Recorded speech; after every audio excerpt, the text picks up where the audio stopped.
Good evening, CPUT community. Welcome tonight to the EmpowHer SA-CPUT launch. We will start shortly in about 2 minutes, but we just wanted to let you know that there's a stall with some drinks over there. Feel free to grab a drink and have a seat.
Dad wants to sit at this table. You still like to learn there.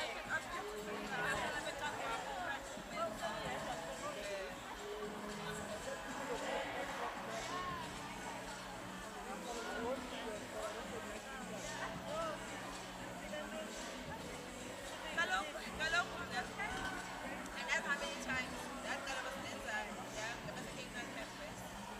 Then,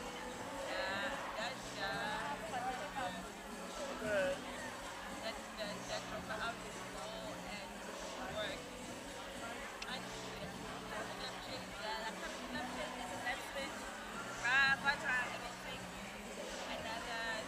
2.5 years. So it's like a whole future, like. Because the more you want to do a first semester, to do a second semester, but when it's a first semester. So when you start second semester, you go a year and you do it. So I started a new course, and I started a new course. This what happened, that got arrested. Then I did a course, and I failed. Then I did Korea. Then I did young man friend. Take time off, I took time off. I cost me that was for them. And then they're like, no, so maybe some of the questions that you die, but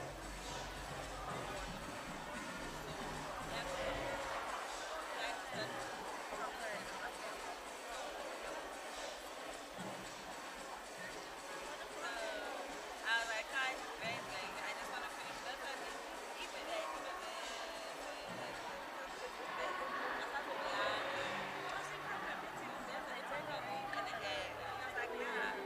I've got a lot because I have my son and I have three. Yeah, I can I won't show you your whole cycle. I still being a student. It's still a lot.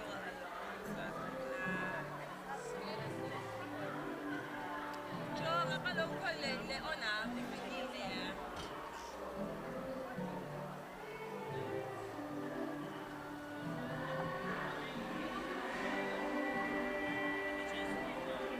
Spanish, Only about 5 minutes.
Evening CPUT, how's everybody doing today?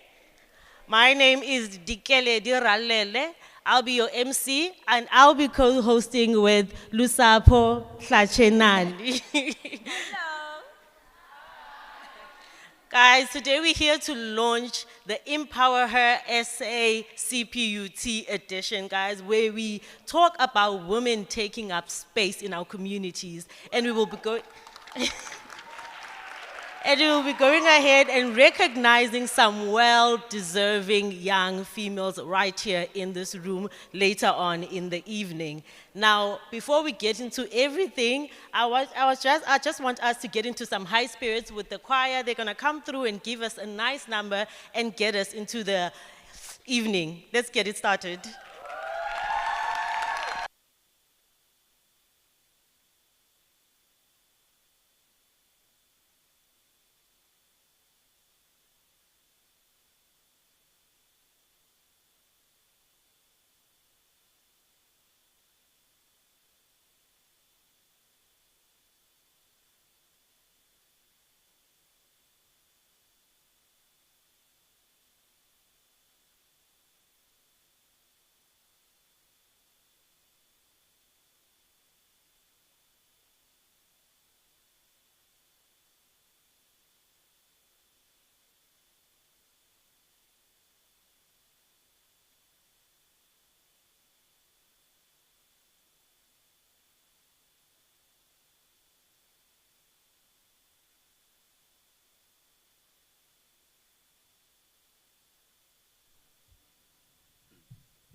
Let's give it another round for the CPUT choir, guys. That was amazing.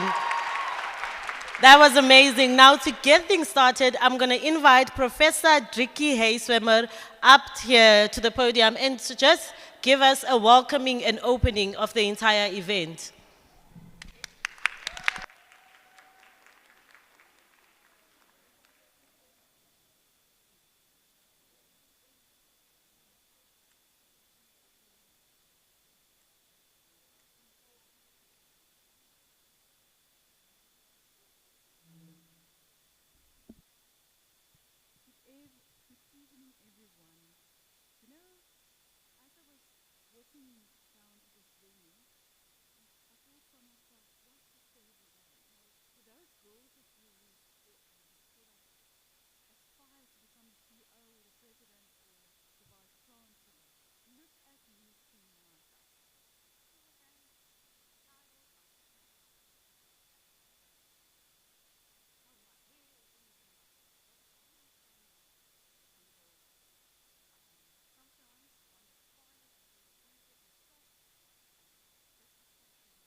here tonight is so inspiring. And you know what?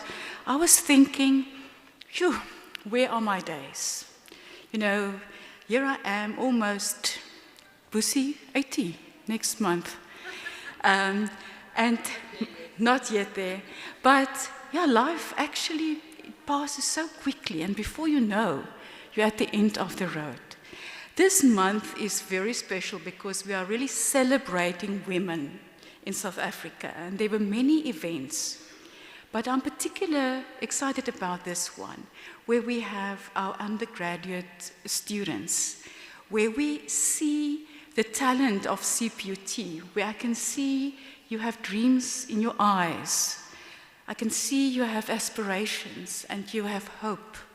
And you could not have been at a better place tonight than to be here, to be surrounded by inspiring women, to be part of a project which is called EmpowHer, SA, and this is the CPUT launch tonight. What a wonderful, wonderful environment to be tonight. We know that South Africa has come a very long way in terms of gender issues. We remember the long walk to protest in 1956 when 20,000 women said, enough is enough. We must be treated fair. We need to be treated equal. We have a space and a role in society to play. And I think many of what we are celebrating here this evening and what happened after 1994 is actually their hard work. They've never given up.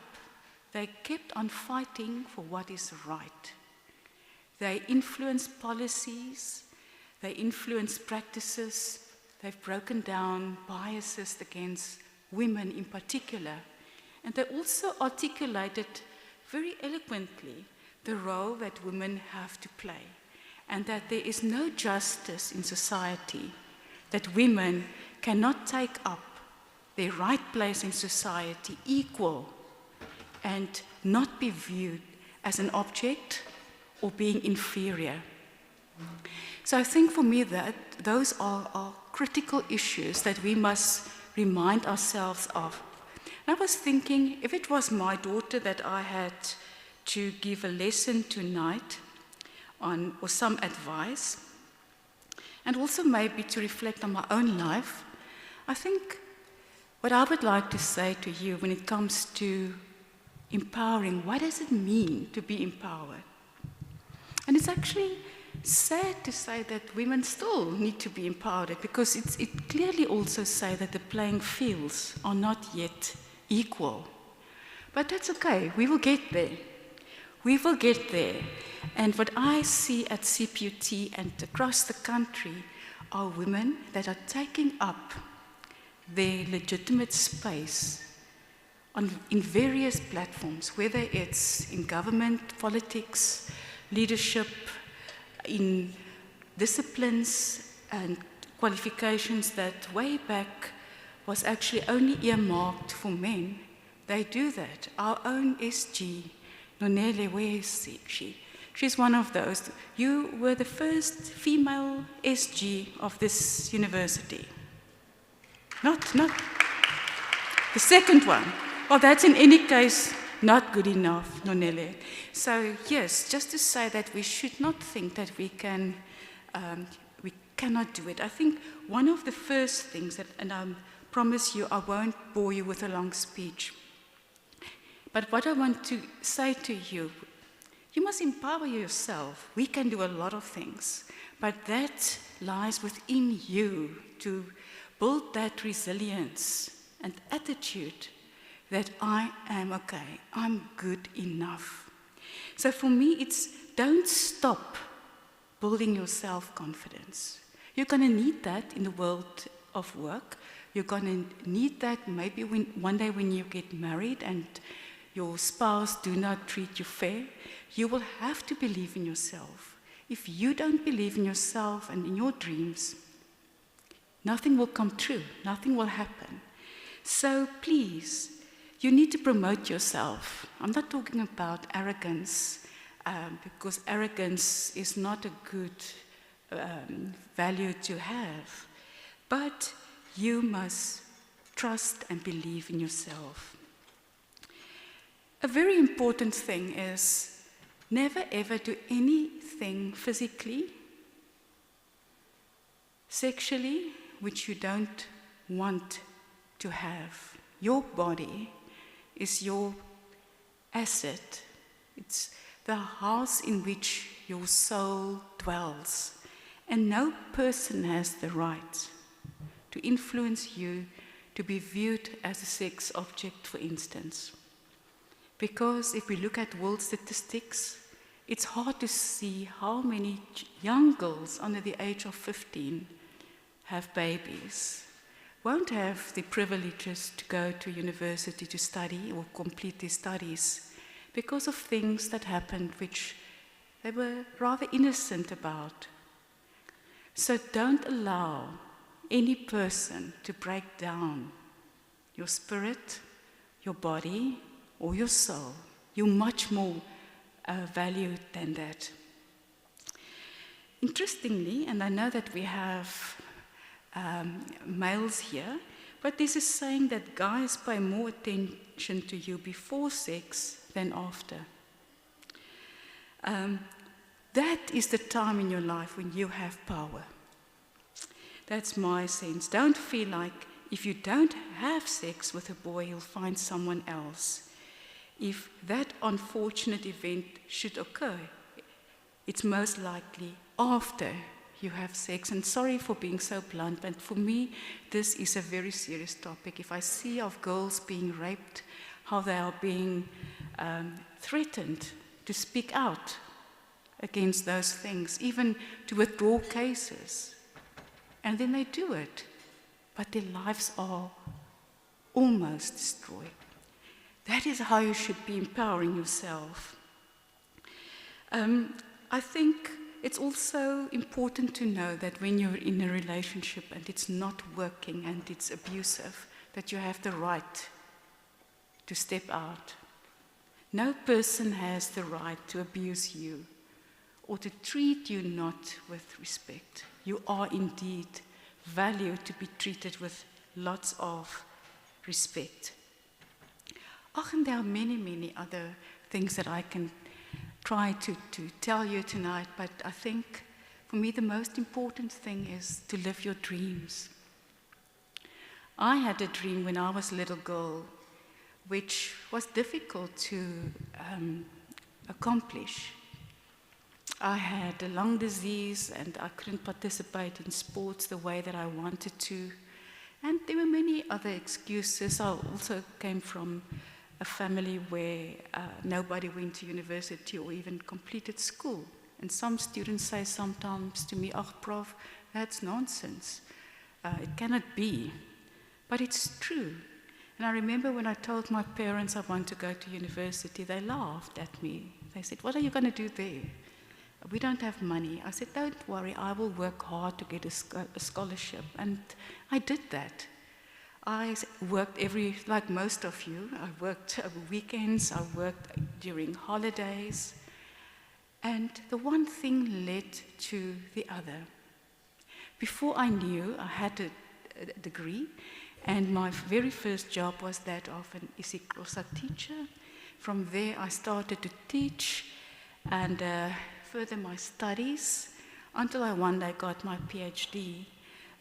Sadly, none of my family was there because they felt uncomfortable in the space of, professors and the whole ceremony. For them, it was just overwhelming, and I was alone at my PhD. But it was okay, my career continued.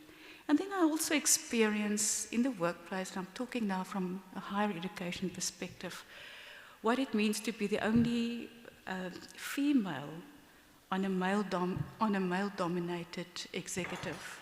The jokes being told, tea is being served, they will look at me.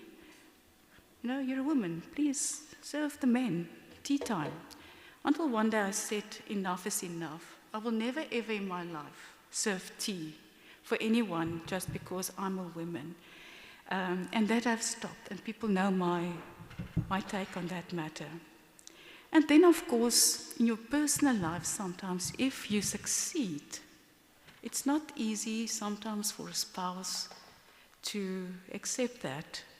And remember, girls, the more powerful you become, sometimes others, and I don't want to make a gender issue of it, but they want to pull you down. There was a stage when I was not even allowed to have my own bank account. And I wasn't allowed to read any of my academic articles after hours or take something scientific to read during my holidays. And that is what I've loved. That's the only thing that I feel I'm good at. But I couldn't do that. Unfortunately, it also ended up in a divorce. Another trauma to overcome. Why am I sharing this? And you know what? I didn't plan to do this tonight, to say this. I was grappling with what is it that I must say tonight here. The only thing that I thought I can do is maybe to share my life story with a bit of authenticity. And to say to you, never be a victim of your circumstances. I don't know where you're coming from. I know many of you have many hardships. It's okay. Don't be ashamed from where you're coming, but it's where you're going. And make use of each and every opportunity that do come your way. Grab it with both your hands. And work hard and stay ethic, but grounded, giving respect and acknowledgement for those who have carried you through your life. I hope this event will really, really charge your batteries and give you something new to aspire for. Lastly, surround yourself by people that are like yourself, in the sense of people that will be there for you, will carry you also when things are not going right, people that won't pull you down. A positive mindset. Surround you by those kind of people. I wish you all of the best in your endeavors as you grow into a beautiful young woman who will stand her place in society, in a career, and never ever let you down or anyone tell you you're not good enough, because you are more than good enough. Thank you so much and welcome.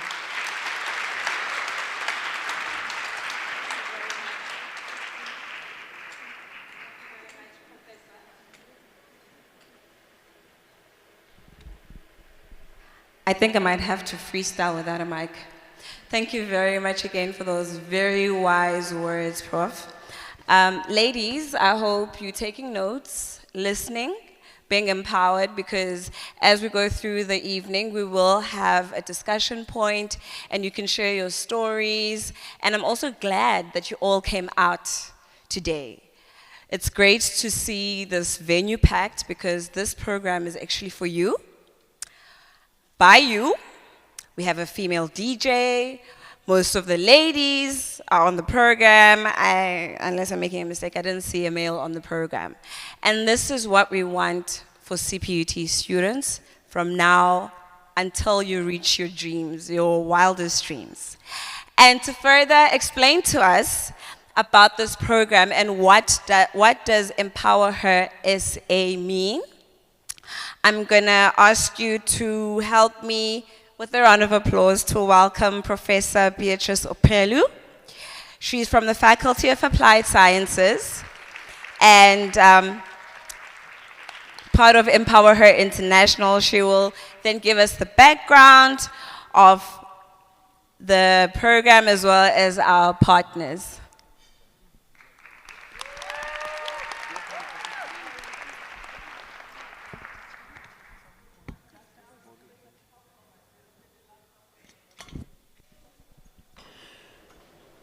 Hi, okay, I'm there.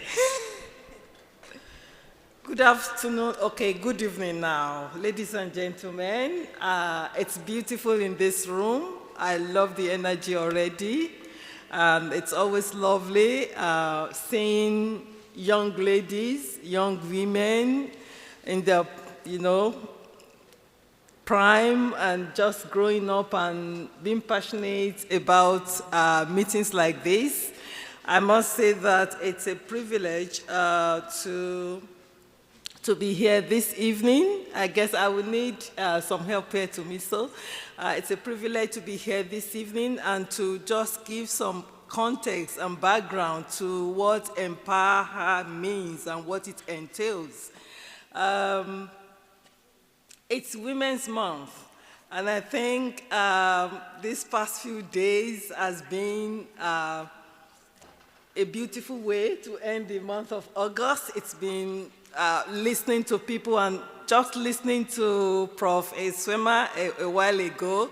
I was almost getting emotional on my seat there because of the depth and the authenticity of that speech. Thank you, Prof, for that wonderful advice that you've given to all of us.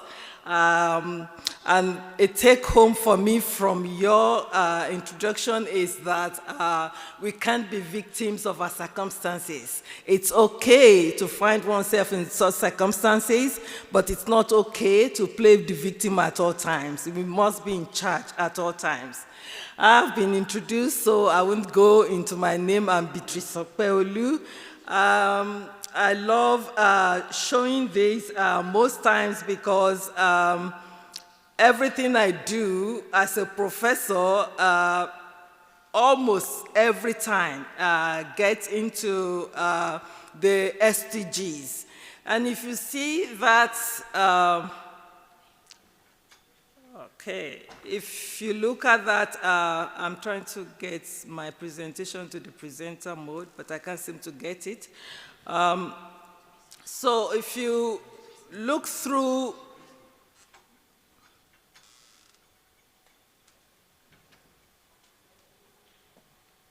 okay, it's not being projected. It's not projecting. It's no, okay, because I want to show some footage. So let's start from here.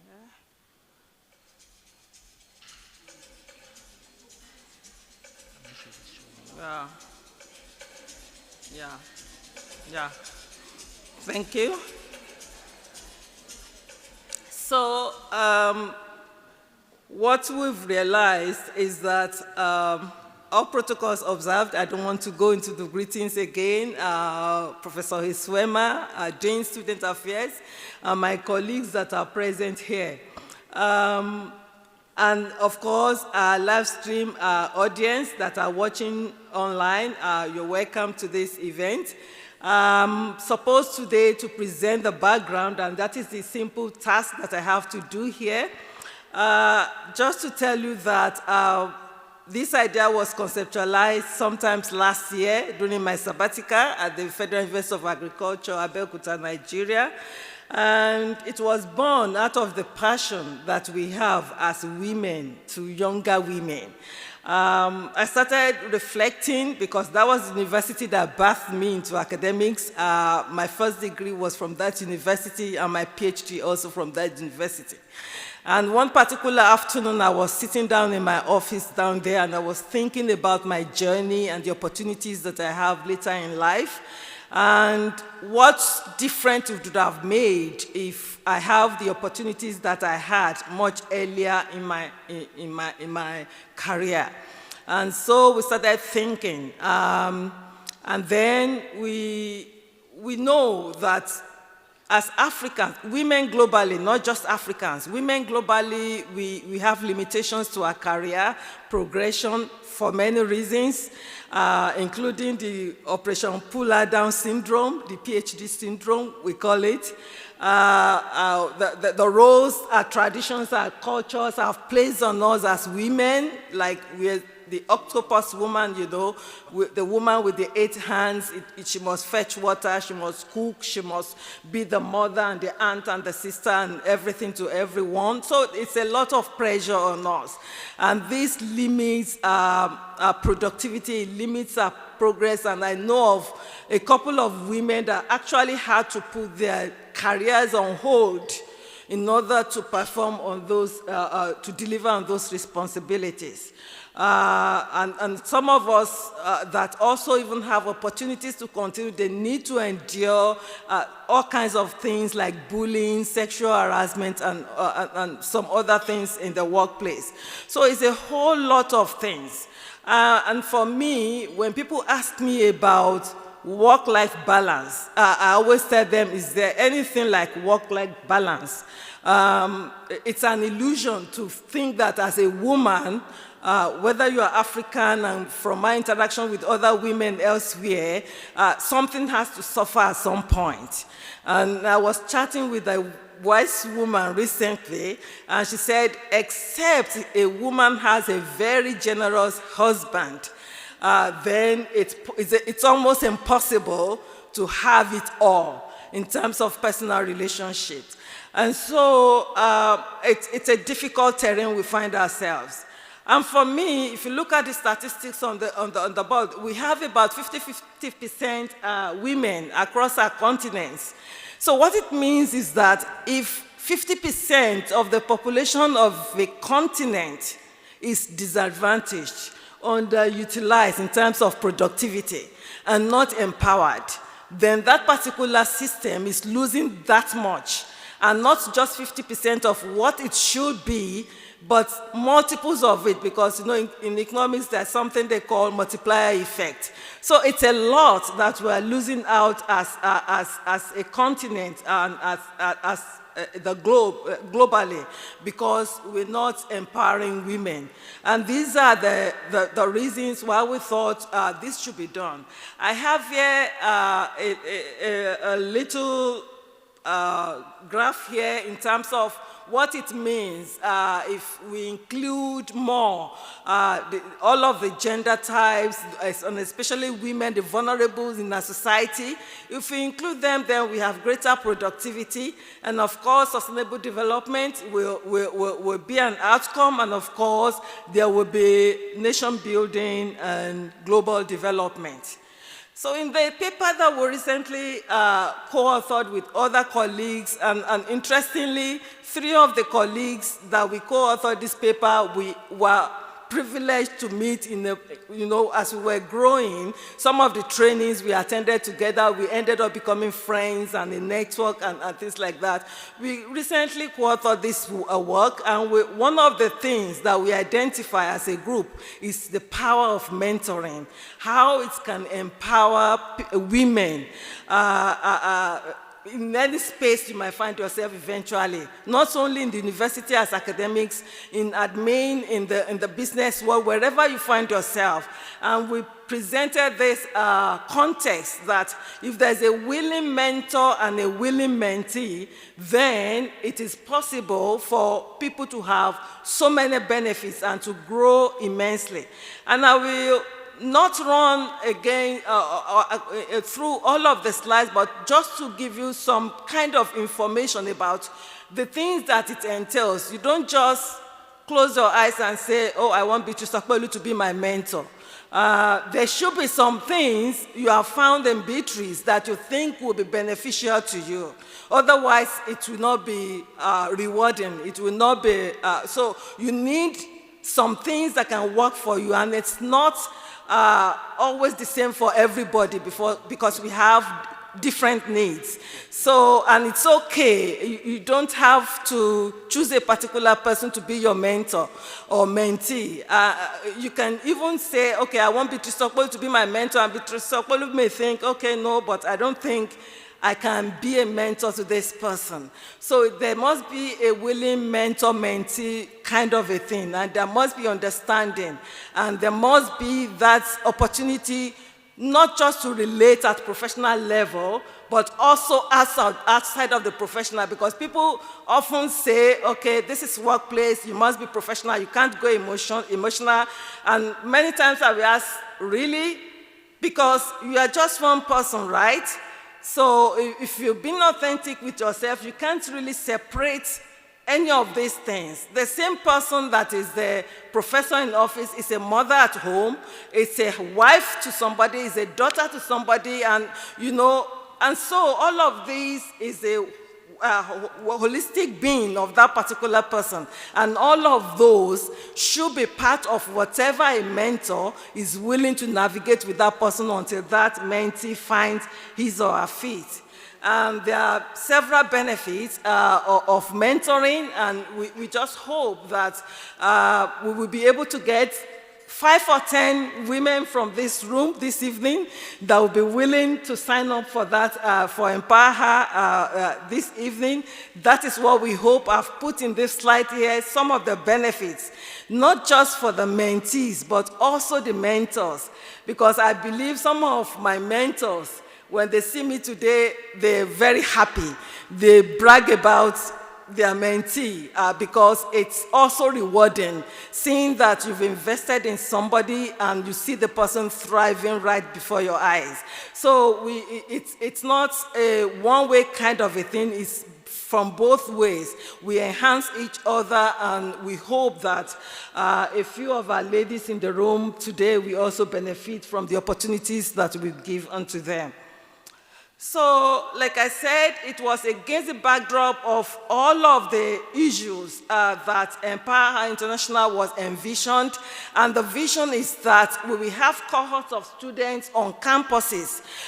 We know that there are opportunities mostly for postgraduate students, but not for undergraduate students. And that is the gap. And I thought if I had opportunities as an undergraduate student that I had much later, maybe my career trajectory may be different from what it is, and maybe it will be more productive. And so it was in collaboration with my two colleagues on that side, Mrs. Emi Alawode. Unfortunately, she may not be able to join for other reasons.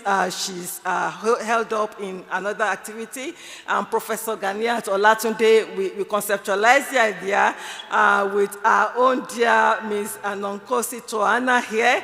We were able to deliver on 2 workshops that could empower the 2 cohorts of students at the Federal University of Agriculture, Abeokuta, and the Olabisi Onabanjo University.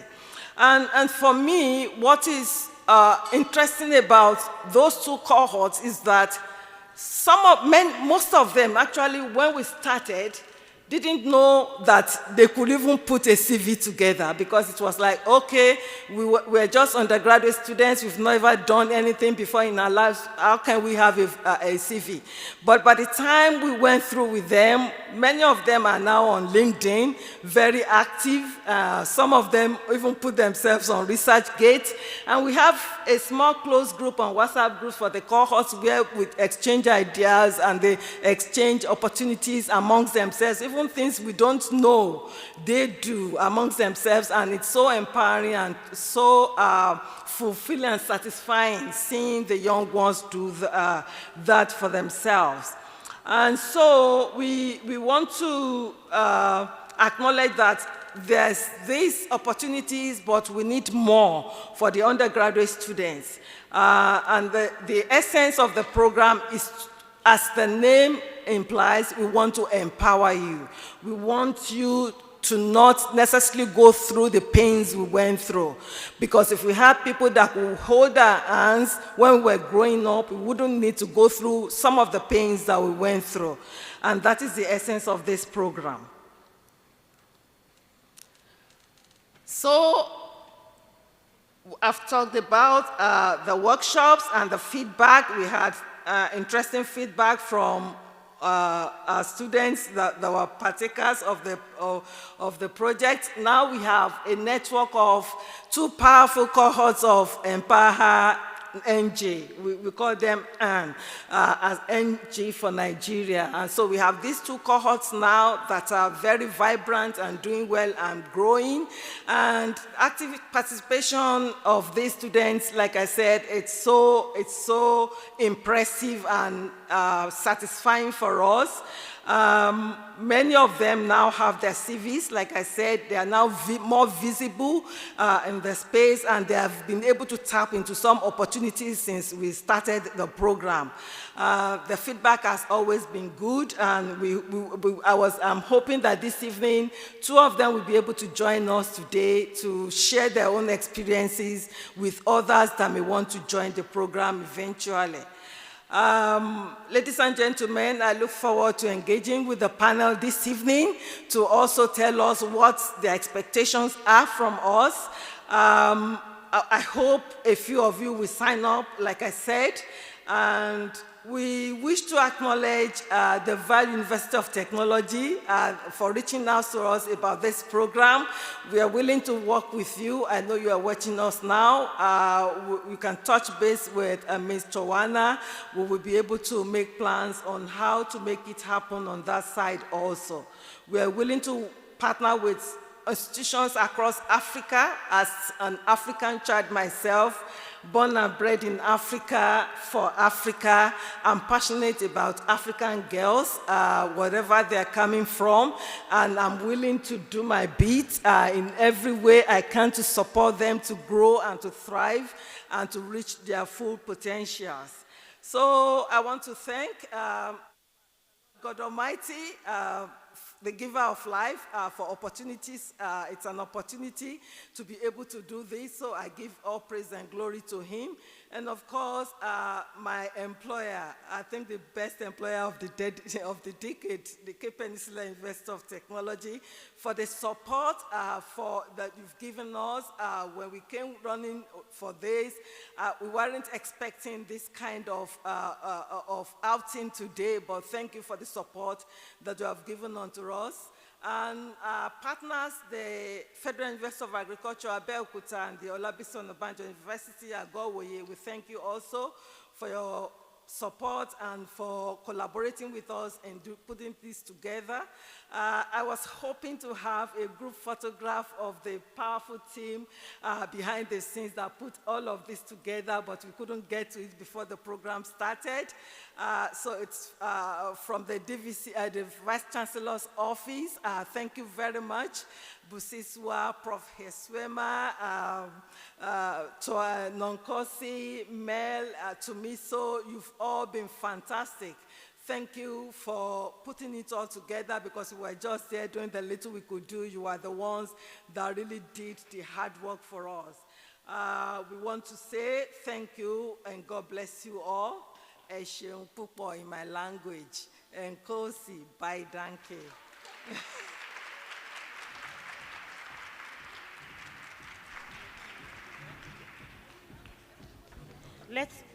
Let's all give it up once again for Professor Beatrice Opeolu. Guys, that was very empowering. Now, I just want to find out, how many undergraduates do we have in the room right now? And I bet all of you are very much interested in this mentorship program, guys. There are mentors right here, right now, in this room. So it's very vital for each and every one of you to just grab one mentor aside, check if they could be able to help you. As Professor has just mentioned, these are opportunities that will propel your careers, and give you opportunities that you may otherwise have not had. Now we're going to go on with the program, and I'm going to go ahead and introduce Nonela, our SG Central SRC.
Can you hear me? Oh, great.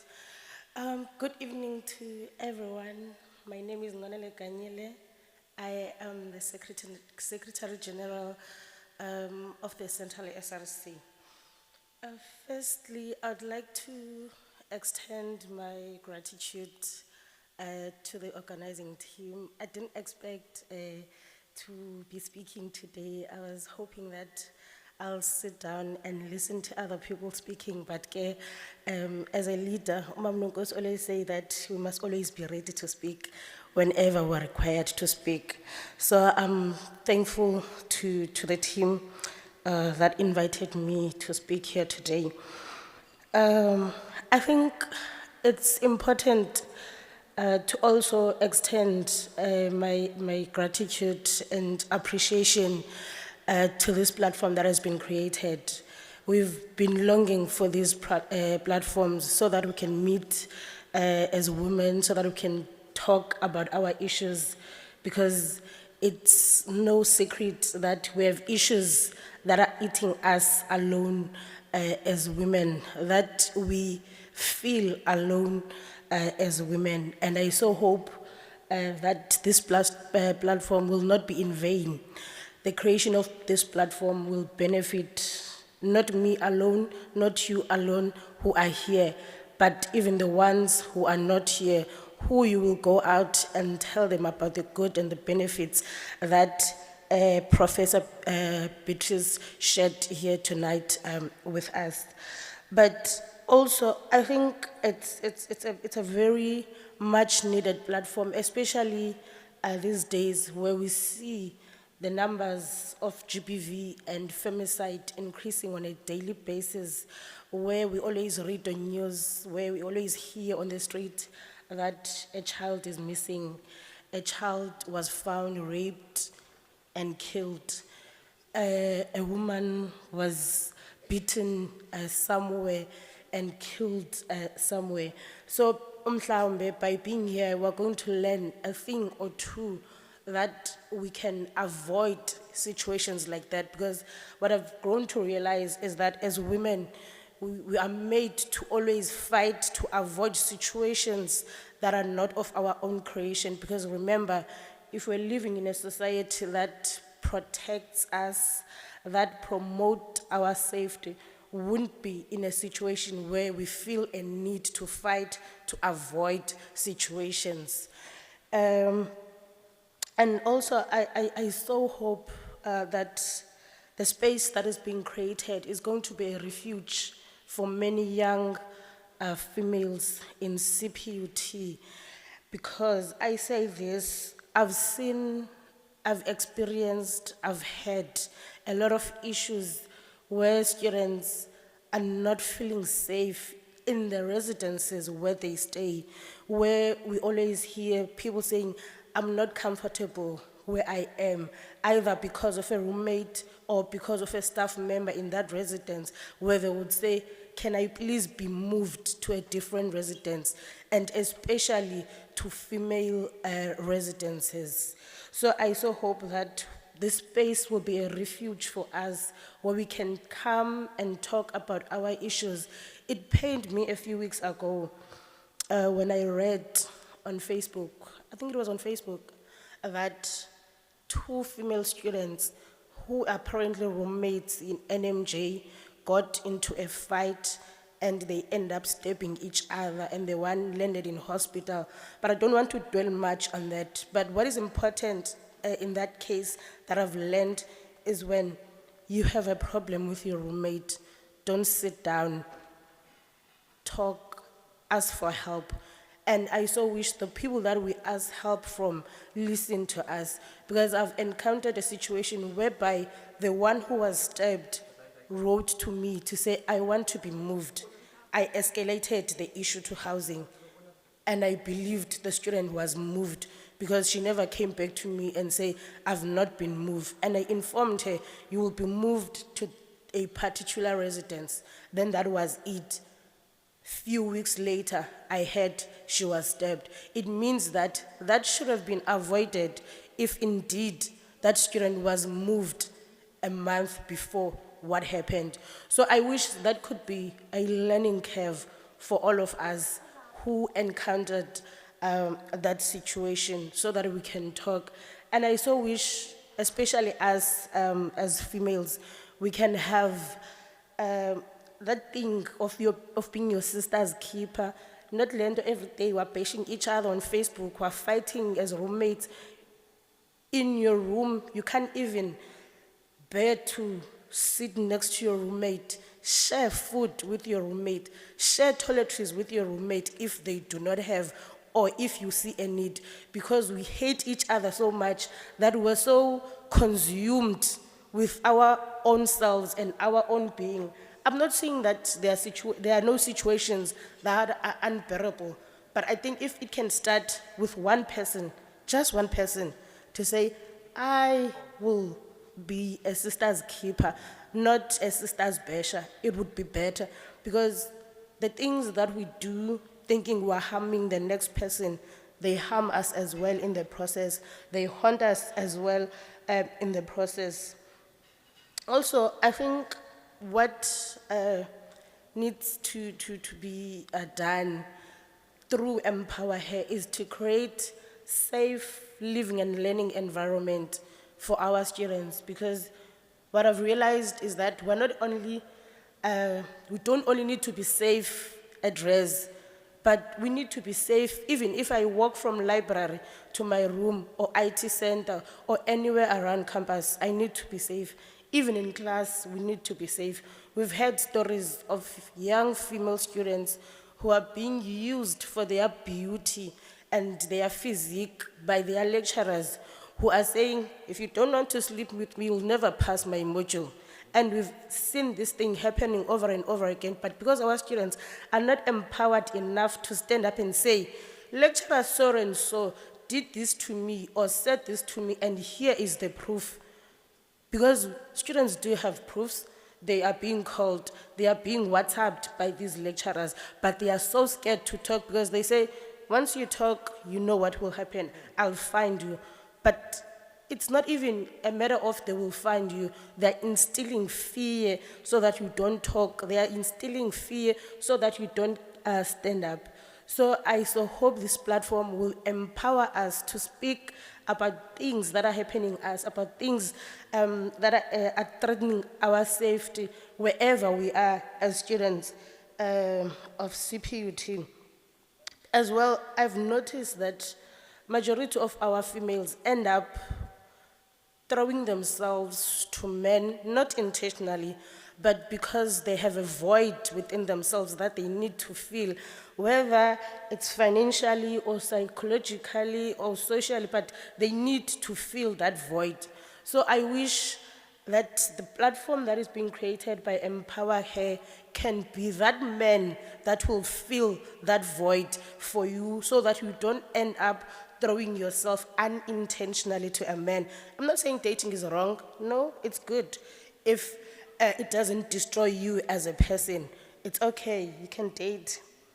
And I want to take from what Prof. Hay said, that never allow a situation, never allow a person to force you to do something that you don't want because you fear that they will leave you.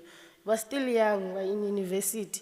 If a man demands something like she was saying, move on, baby girl, you'll find someone else.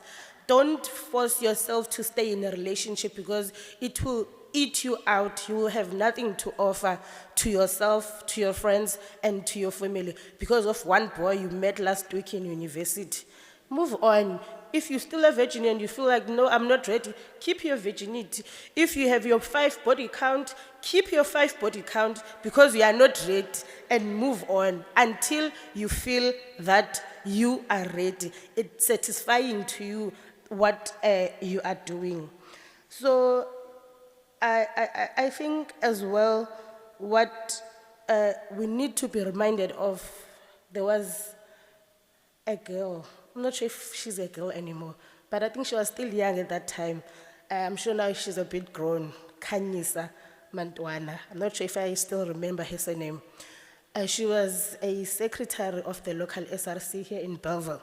You know what she did?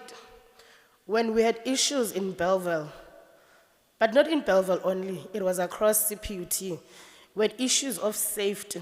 We're not feeling safe. Our females were being raped at res, like it's happening now. They were being beaten at res, like it's happening now. there were no lights on campus. The few that you see when you walk from library along the walkways, and we had no cameras. There were few cameras around campus. It was just a mess. A lot was not happening. And we decided as women that we don't feel safe. We need to go to a protest because management was not hearing us when we were talking with them in meetings and in emails. We decided to mobilize female students and went to a protest.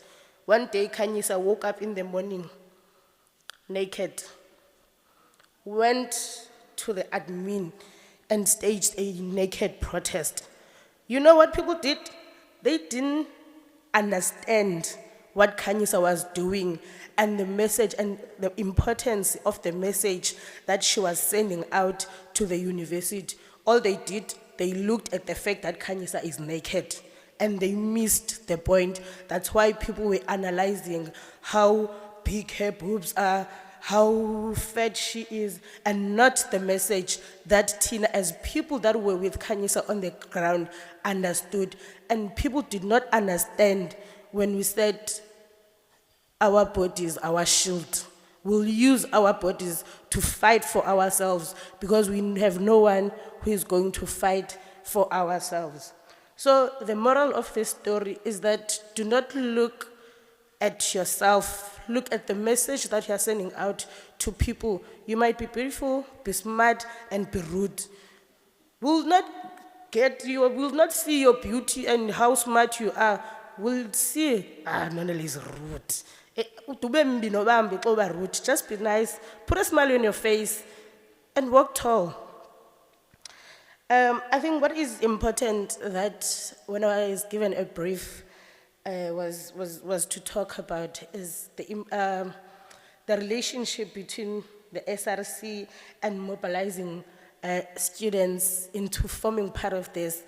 I think that it's going to be important to work with the SRC, especially the women in the SRC, to mobilize young females to form part of the mentor-mentee sessions, because I believe, standing here, at least I'm not the same Nonele who I was when I was doing my first year, having encountered so many people in my life that have contributed positively to me being able to stand here and speak, and standing in many platforms and speak.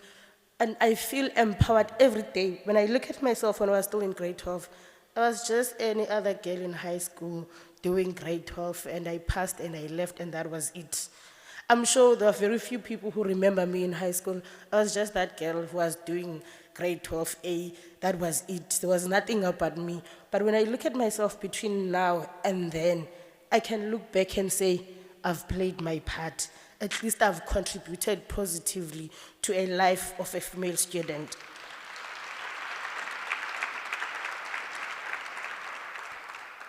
So I think the SRC must come and form part of this from now until we see the fruits, until we can celebrate the fruits of EmpowHer, where we can say, yes, we did it. With those 20 or 25 students who will sign up for EmpowHer, yes, we've played a part in contributing to their lives. I say this because the SRC has been seen as the voice of the voiceless within the institutions of higher learning. But I say this as well because I know some of you have suffered in the hands of our male comrades who uses their blazes and the fact that they are known that, oh, whoever is in the SRC, now if I'm associated with that person, I'm seen as a better person. Yo, we are dating president. Yo, you see, it's an achievement of some sort that now I know SRC, I date SRC, I drink with SRC, I party with SRC,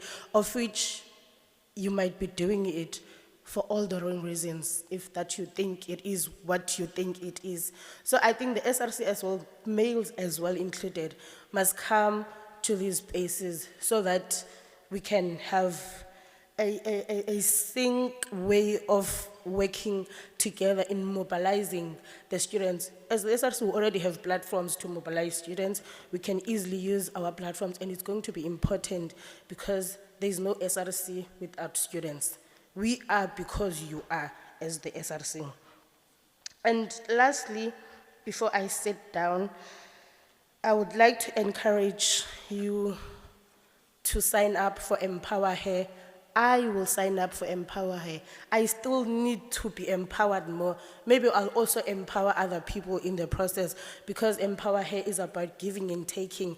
It's not about giving and giving and giving, because we understand the dangers of always giving and giving and giving. You'll end up with nothing to give anymore. And one thing that touched me when Prof. Beatrice was talking, she mentioned something about work-life balance, of which in my studies, I'm doing research on women in leadership within the construction industry. And this is one of the things that is discussed, is one of the elements that is discussed extensively in the documents that I read, whereby it's seen as a barrier for women progression in the workplace, because once you are pregnant, you can't be working. It's part of your work-life balance, because you need to balance your work and your social life. If you are pregnant, you are told about leaves, you can't take a leave, you can't come to site, and those who are doing engineering and understand the work that we do on site, they'll tell you, no, you can't do this, you can't do that, you can't do that. And it becomes a barrier to women to say, okay, let me rather go do PGCE and go teach maths, because there at least I'll feel more welcomed. And as well, there are many other things that women do, like taking care of the family, children, the husband, extended family, and many other things that we do outside work as women, which is seen as a barrier. I want us all, as females who are going to partake or EmpowHer, to find ways to break those barriers, to break the history of saying if you are a woman, you can't do 1, 2, 3, 4, 5 because you are a woman. We must be a generation that is going to do things because we have the ability and the strength of doing it. We must not be judged by our genitals in our competency. We must be judged by our strength and our ability to do things, not because we are females. Thank you.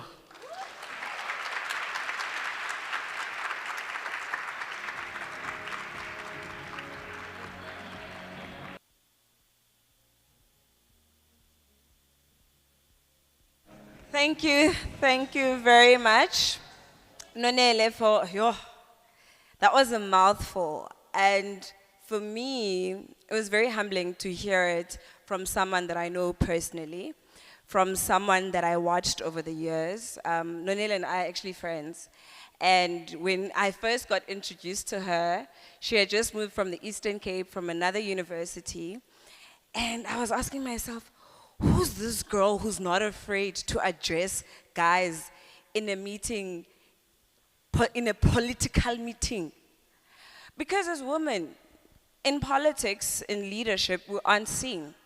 We're just there to be the secretary who doesn't ask anything, who just takes notes and says it's okay. And I remember at one point, people didn't want her to be a chairperson of a student body because she dated a certain guy who was of the opposition. He was good enough to be a chairperson, but she wasn't good enough to be a chairperson because they were dating. So these are just some of the challenges as females that we see on a daily basis, we're faced with at home. I'm having a trouble with another girl, I'm having a trouble with a guy, I can't stand anyone. And sometimes we feel that there's something wrong with us when we can't socialize, and it's okay. You don't feel like being social, it's okay. You want to be talkative and out there, it's okay. We shouldn't be judging each other. And one of the reasons I'm saying this is because I'm going to call another female SRC chairperson to just come over. Wendy, can you please come to the front? Because I want us to be engaging with the students. This is our platform.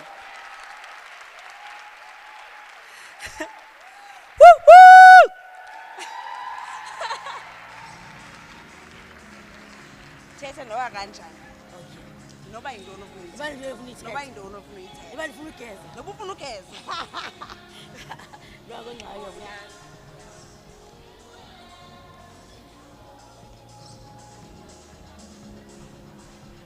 Kuthiwani? Ubudije uyeka nini udije?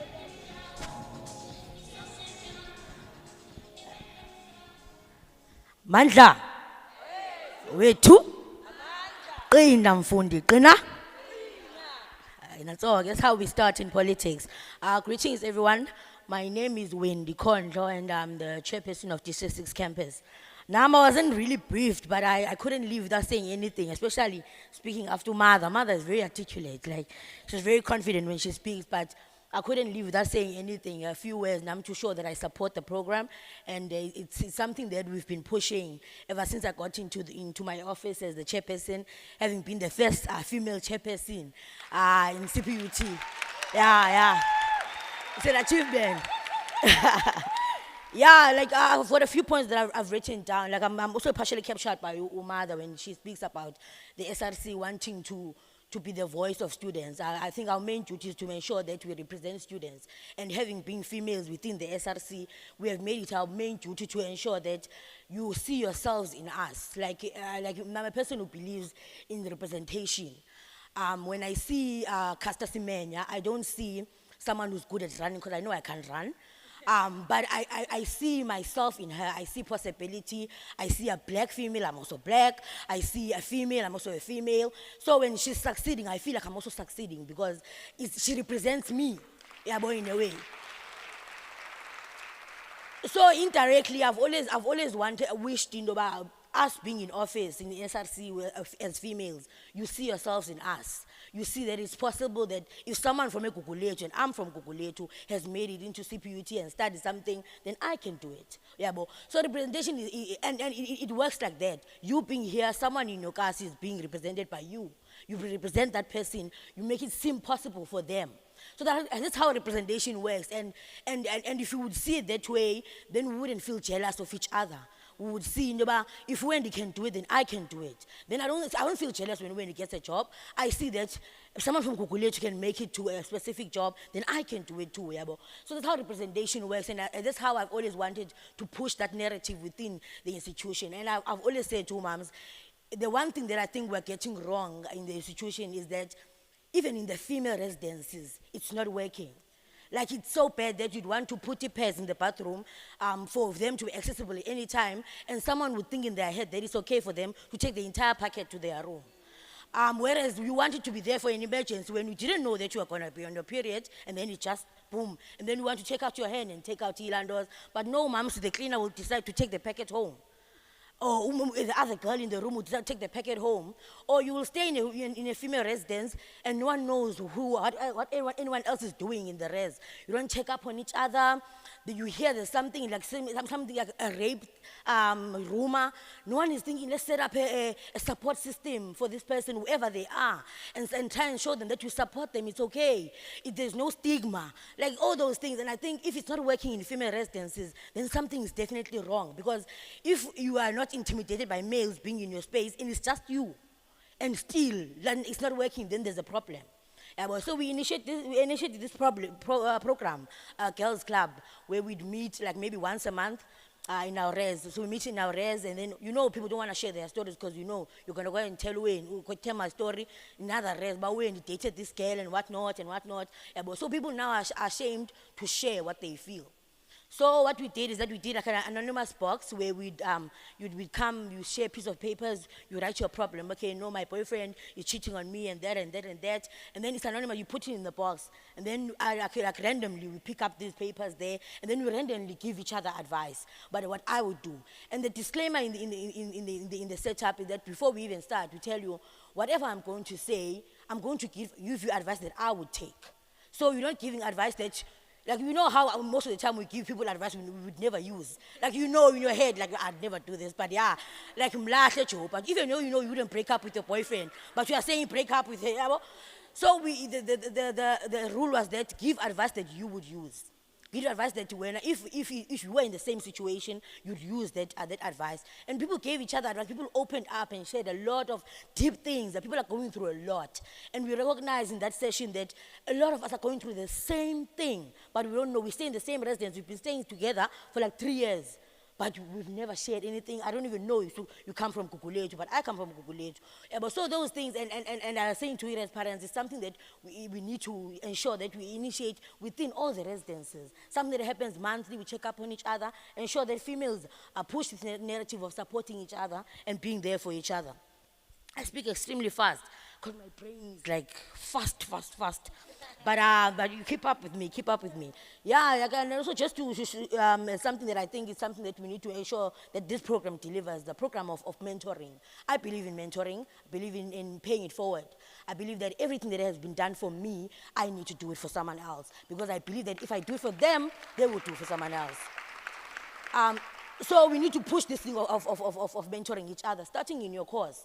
If you are doing postgrad, you are in a position of mentoring someone in third year. You have been through what they are going through. So you can give advice, you can give guidance, how to apply for a job, how to prepare for an interview. Small things. So if you pass it forward, making sure that you, like at least apply for one student. You know the system of CPUT. Apply for one student, like you are paying for, and it has a ripple effect, and then it starts affecting a lot of people, and it only came from you. It started with you. So I think that program is really going to work, because it's realistic, guys. If you are in third year, you can mentor someone in first year. If you are in second year, mentor someone in first year. Like, it can work. Like, I feel like it's really feasible. It doesn't need a lot of money. It just needs you to give your time. And then, yeah, just a small message for myself. So I'm someone who thinks that I can never... Okay, I am Wendy before I am anyone else. Before I'm your friend, before I'm someone's girlfriend, before I'm my mother's daughter, because I've outgrown being her daughter. I've been my own person, having experienced different things. You can never give someone something you don't have. If you do not love yourself, you can never love anyone. Like, forget. Like, it's impossible. You cannot give something you don't have. It's like you're giving money that you don't have. Can you transfer on an app if you don't have money? There's no money, you can't transfer. So, if you don't take care of yourself, then you can't give anything. You need to make sure that you are very kind to yourself and don't sacrifice yourself to benefit other people. And that's something we do a lot. And we understand some other people more than we understand ourselves. We understand other people's mistakes more than we understand our mistakes. It's okay to make mistakes. I'm a person who believes in divine timing. Things happen when they should, exactly when they should. And sometimes failing is okay. Don't be too hard on yourself. If I would come to you and tell you I didn't get that job, what would you say to me? And would you say that to yourself if you didn't get the job? So it's that kind of narrative. So the message that I'm pushing today is to taking care of yourself, guys. Love yourselves. And don't put yourselves in positions that are going to traumatize yourselves. Like, guys, I see a lot of girls like Rez.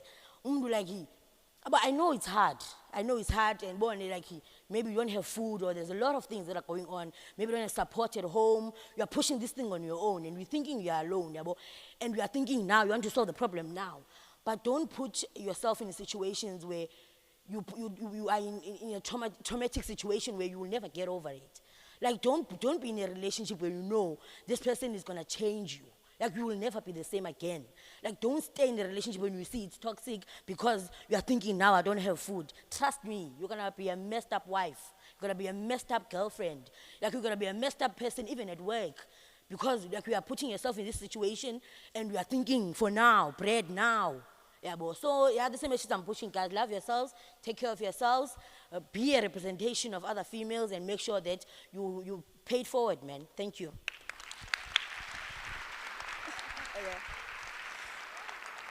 Thank you so much for those words, Wendy. Guys, as a CPUT alumni, I'm so happy to actually be standing here and listening to current students speaking in this manner. Because when I was here at CPUT, I also wanted such programs to be taking place. I wanted to partake in this, and this is why you find me here today. You know, I am a graduate, but I'm still here because I also want to be part of these programs. These are amazing programs, and as I've said, they're going to open opportunities for you that you would have otherwise never encountered. Now, I know some of you have listened to some of the speakers, and you have your own ideas, and you have your own thoughts. You may have some issues that you maybe want to bring to the forefront, and we're going to go ahead and open a platform for you guys to do that. So if you have any questions or you have any suggestions or anything that you want to say, just raise up your hand and we'll come to you and we'll just open the floor to everyone, guys. So yeah. Okay, just introduce yourself, what course you're doing, and then ask your questions.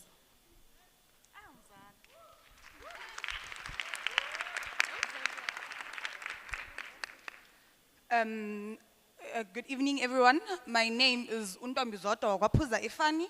I'm doing my advanced diploma in public relations and communication. So I'm standing here to come up with an idea. Last year, I had an opportunity to work with Brother Mufisa. I was facilitating a program for women under a company that I was doing an internship for, which is radio culture. That gave me time to see in whatever that we do with women, we should include males, because now we are building a world whereby males should now be able to understand how is it to live in a world whereby women are taking up space. So if we are not going to then encourage males to get comfortable and understand the fact that women are now taking up space and standing as they are, not being measured by their sexuality or their genitals, as Unonele has said before, but in a sense that we are equally capable and able to do things that they are able to do. So now, for me, it's saying, teach the men to then be able to say, I see you, I understand you, and I'm willing to work hand in hand with you so that we can achieve whatever that needs to be achieved so that we can live in a peaceful and equal world. Thank you.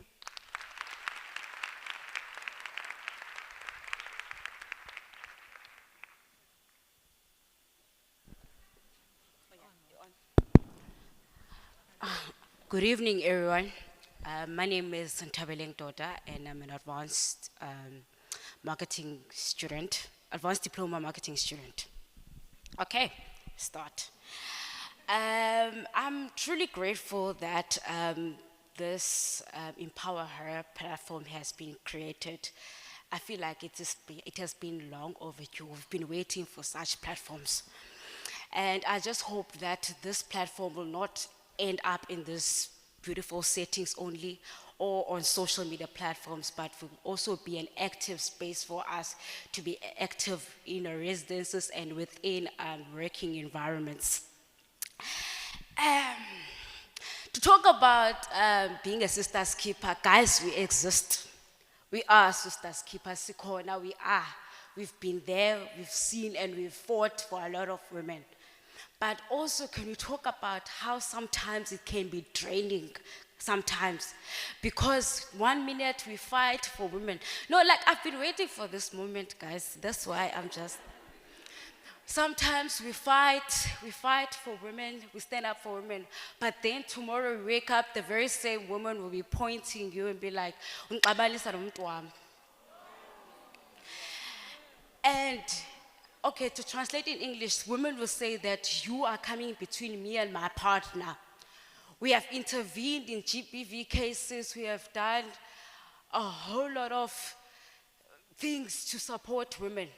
But can you talk about how can it be mentally and physically draining to a point whereby you question yourself as a sister's keeper, am I doing the right thing? Am I doing the right thing? Why am I being hated by women? Why is this girl hating me? But yesterday I was fighting for her.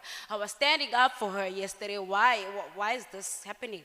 So I think this kind of space will be a space whereby we as well, whom we declare ourselves as sisters keepers, where we'll be able to get some sort of support so that we don't wake up and doubt ourselves tomorrow, so that we continue to fight for women.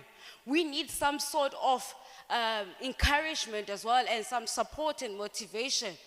I remember there was a time last year in one of the residents at New Res where this other gentleman with this other guy, perpetrator, I say perpetrator, can walk into the residence, and apparently they were drinking, and he stays at I think at De Beers somewhere. The guy came and then he went straight to this other girl's room. He just took a brick and then he broke the padlock and told the girl that, I want to come inside and I want to rape you. Yes, it did. It happened. So what happened is that I heard the loud screaming in the corridor and everyone was texting in the group. I went out. When I went out, what is happening? And then like the girl is screaming inside, there's a guy coming in and everyone was chasing after the guy. And I was like, okay guys, no, let's all go out, let's chase after him. We'll see what we'll do to him when we get him. And at that particular time, we all went out, we ran after the guy. We chased him until we got to De Beers. All the women came out at that particular time, and there were only 3 or 4 men. Imagine in a residence that has 50 women and 150 men, only about 5 men came out. 50 women, 150, only 5 men came out to support us while we were chasing the guy. We chased the guy. And I'm telling you, ever since we chased that guy, he never came back to our residence. And we made sure that we printed his picture and it was pasted there by securities so that when he enters the residence, he knows that he's not wanted and not welcomed in the residence. And we told his friends as well that tell your friends that he's not welcome in this residence. And ever since that day, he never, ever came back in the residence. So to move on to say to that point that being a sister's keeper, guys, it's not only going to be an initiative that needs to be pushed by the SRC, but it is also up to us, guys, that we need to be honest with ourselves. We need to be willing to fight for one another. So after everything, I would like to say that this is a great initiative, and I hope that it is going to be a safe space for us where we will be able to run to get the support, because sometimes, yes, we do get discouraged, but then I feel like with the mentorship and the guidance, we will head towards the right direction. Thank you.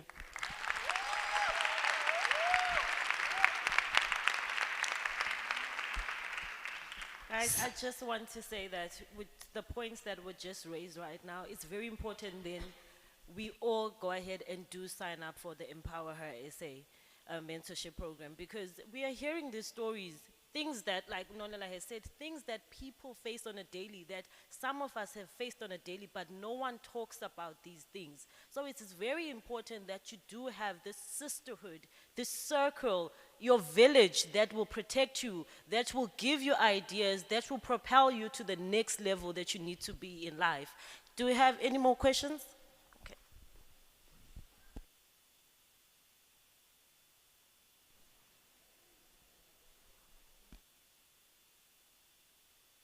Okay, we have another hand here. So the lady across that side can start, and then I have another beautiful young lady here.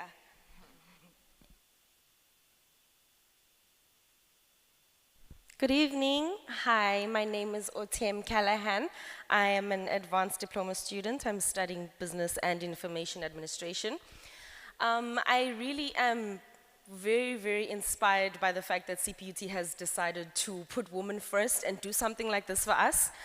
A point that I want to bring to your attention, obviously, with starting something like this, is the fact that we experience as much as physical issues, we also experience mental issues as women, and I feel that it's very important, especially if you are in your first year, second year, you need to understand sometimes how you work as a woman, and it's not because you are a woman that you feel that the pressure is on you. You need to deliver, you need to be prepared, you have to submit that assignment. Sometimes you can burn out, and I'm speaking from experience. I've had 2 mental breakdowns, and it's not nice. And the reason why I want to make this point known is that something like this can help the next person with their situation regarding their mental health.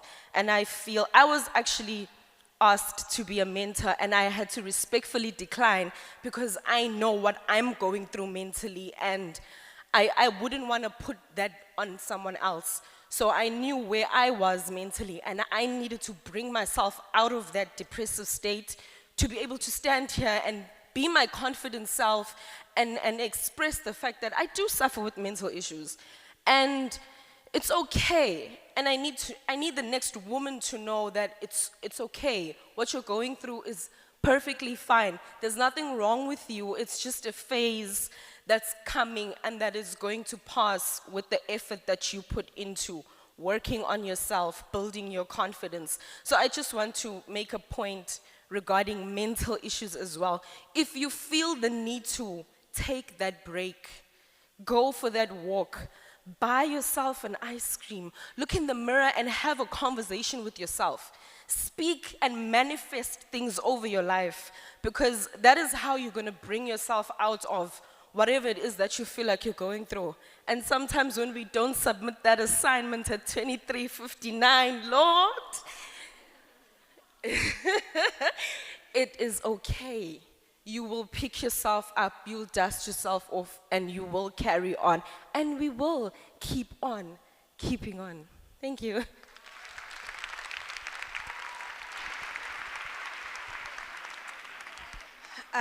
Good evening, everyone. My name is Sihle Sosanti, and I am the alumni. I studied BTech in Human Resource Development. I'm grateful for this space, and I'm quite sad that when I was like in my undergrad, I didn't get such opportunities. But I think for me, I was listening as Wendy was talking and Umadha Nwanela was talking, and the professor was talking about like work readiness and, you know, how do you get yourself ready and giving forward and stuff like that. And I think I've always wanted to be a mentor, but I'm like, I'm still young, I don't have much to give. But now, like, I'm in, you know, young professional and looking at CVs and interviewing young people, and you get weird CVs and stuff like that, you know. So I think this program would then allow me to offer those services and for, what did Wendy say? Give back, paying it forward, that's the word, yeah, and paying it forward. So I'm not sure whether then if you're an alumni, you are, you know, allowed to do such space, but this is a beautiful platform. It's something that I'm very passionate about and I'm quite excited about it. Thank you. Thank you very much, Sihle. So ladies, you will have an opportunity at the end of tonight, during dinner, towards the end of dinner, to sign up. But I'm sure that the student division will also put up a platform where students can sign up. So if you aren't able to sign up today, you can sign up tomorrow. If you want to be a mentee, you can indicate that. If you want to be a mentor, you can indicate that. And if you just want to be a participant and you're not sure, I'm sure there'll be workshops where you can find your place, and see, okay, I'm best being a mentor now. Maybe next year I'll be a mentee now, and next year I'll be a mentor. And we continuously learn from each other. And with the lady from the other side, please join EmpowHer, because those ideas and how we can make this work and how we can make this institution a kind institution to women, but also make it a place where women can thrive, where policies need to be changed, where things that the institution doesn't have, and we say, we're here. I'm sure statistically, there's more women in this university than there are men. That's the truth, but yet there's so many places where we are excluded as women. So this is a platform for us to really utilize, share it in your classes, share it in your residences, share it with people that you know that might be able to contribute and also benefit from this program. I'll take about 1 or 2 more hands. There's another hand there already. Okay, great. Hi. Thank you so much. I'm so deeply, deeply, deeply empowered tonight, and really, really proud of CPUT for this initiative. I'm speaking as a CPUT alumni. My name is Yamkela Nomganga, and this is very close to my heart, and I'm much more interested in the mentorship because I finished my postgrad at CPUT, and I couldn't have done it if I didn't have mentors, if I didn't have the lecturers that were my mentors, even though they didn't know that they were my mentors. I remember when I started my master's, I had a supervisor, but I went to her and I said, hey, I know you're my supervisor, but I want you to be my mentor, because there's a difference between a lecturer, a supervisor, and a mentor. So it's really important for us as young females to take the initiative to empower ourselves and we talk a lot about self-love, but really I feel like we're not doing it enough. So for me, this is really very close to my heart and I want to be part of it. So the reason I actually asked for a mic is to actually understand I don't know if from you, Prof, or anybody, the structure of the mentorship, because it's also important that we define the expectations from both the mentor and the mentee, because it can get very chaotic. I am still a mentor to young people from my community.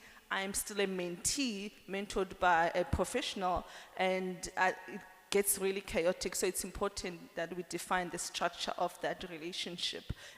So for me, I would really like to understand that. Otherwise, I'll definitely join in as a mentor. Thank you so much.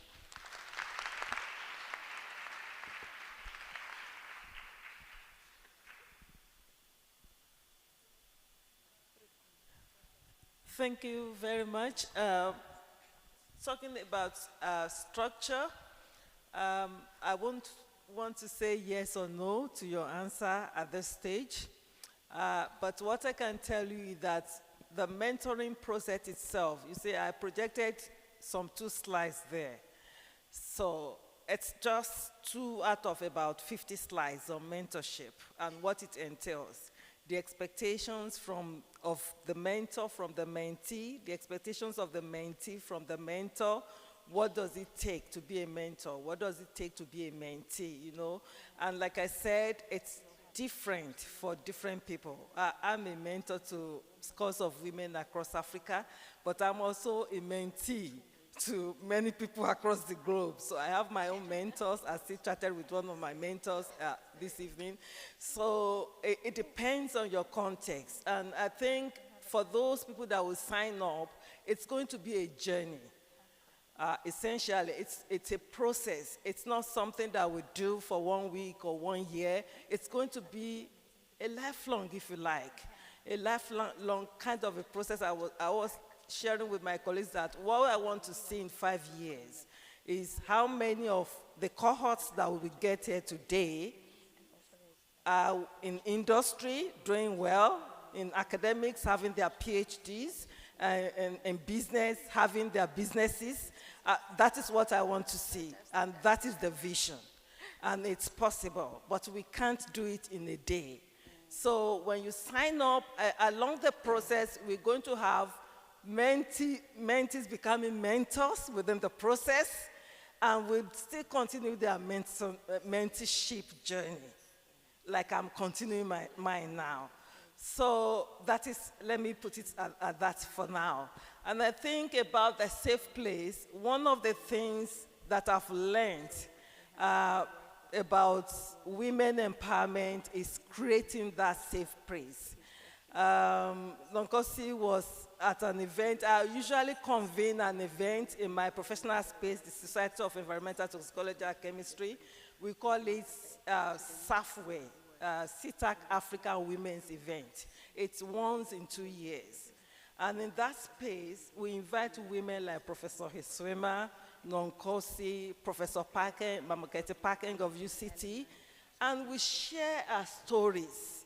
And it's always powerful every time. When people become authentic and there's no, you just yourself. It's going to be a safe space that whatever happens here stays here.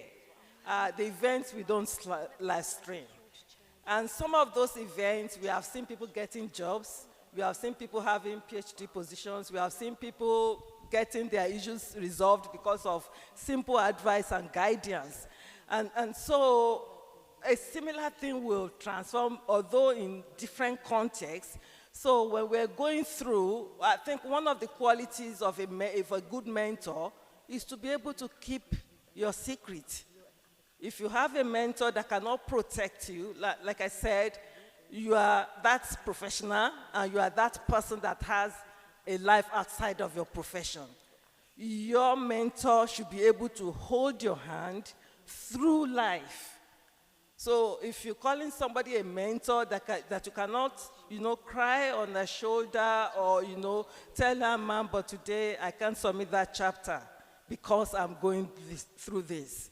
And she will understand with you and say, "Okay, it's okay, take a break, maybe in 4 days' time we can come back to it."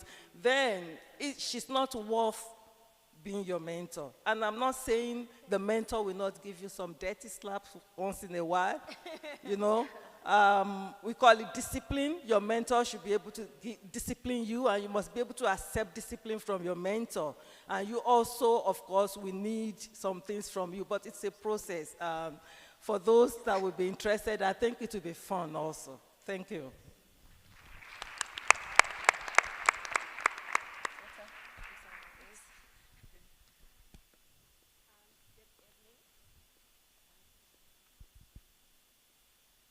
Good evening. My name is Asavela Lengisi.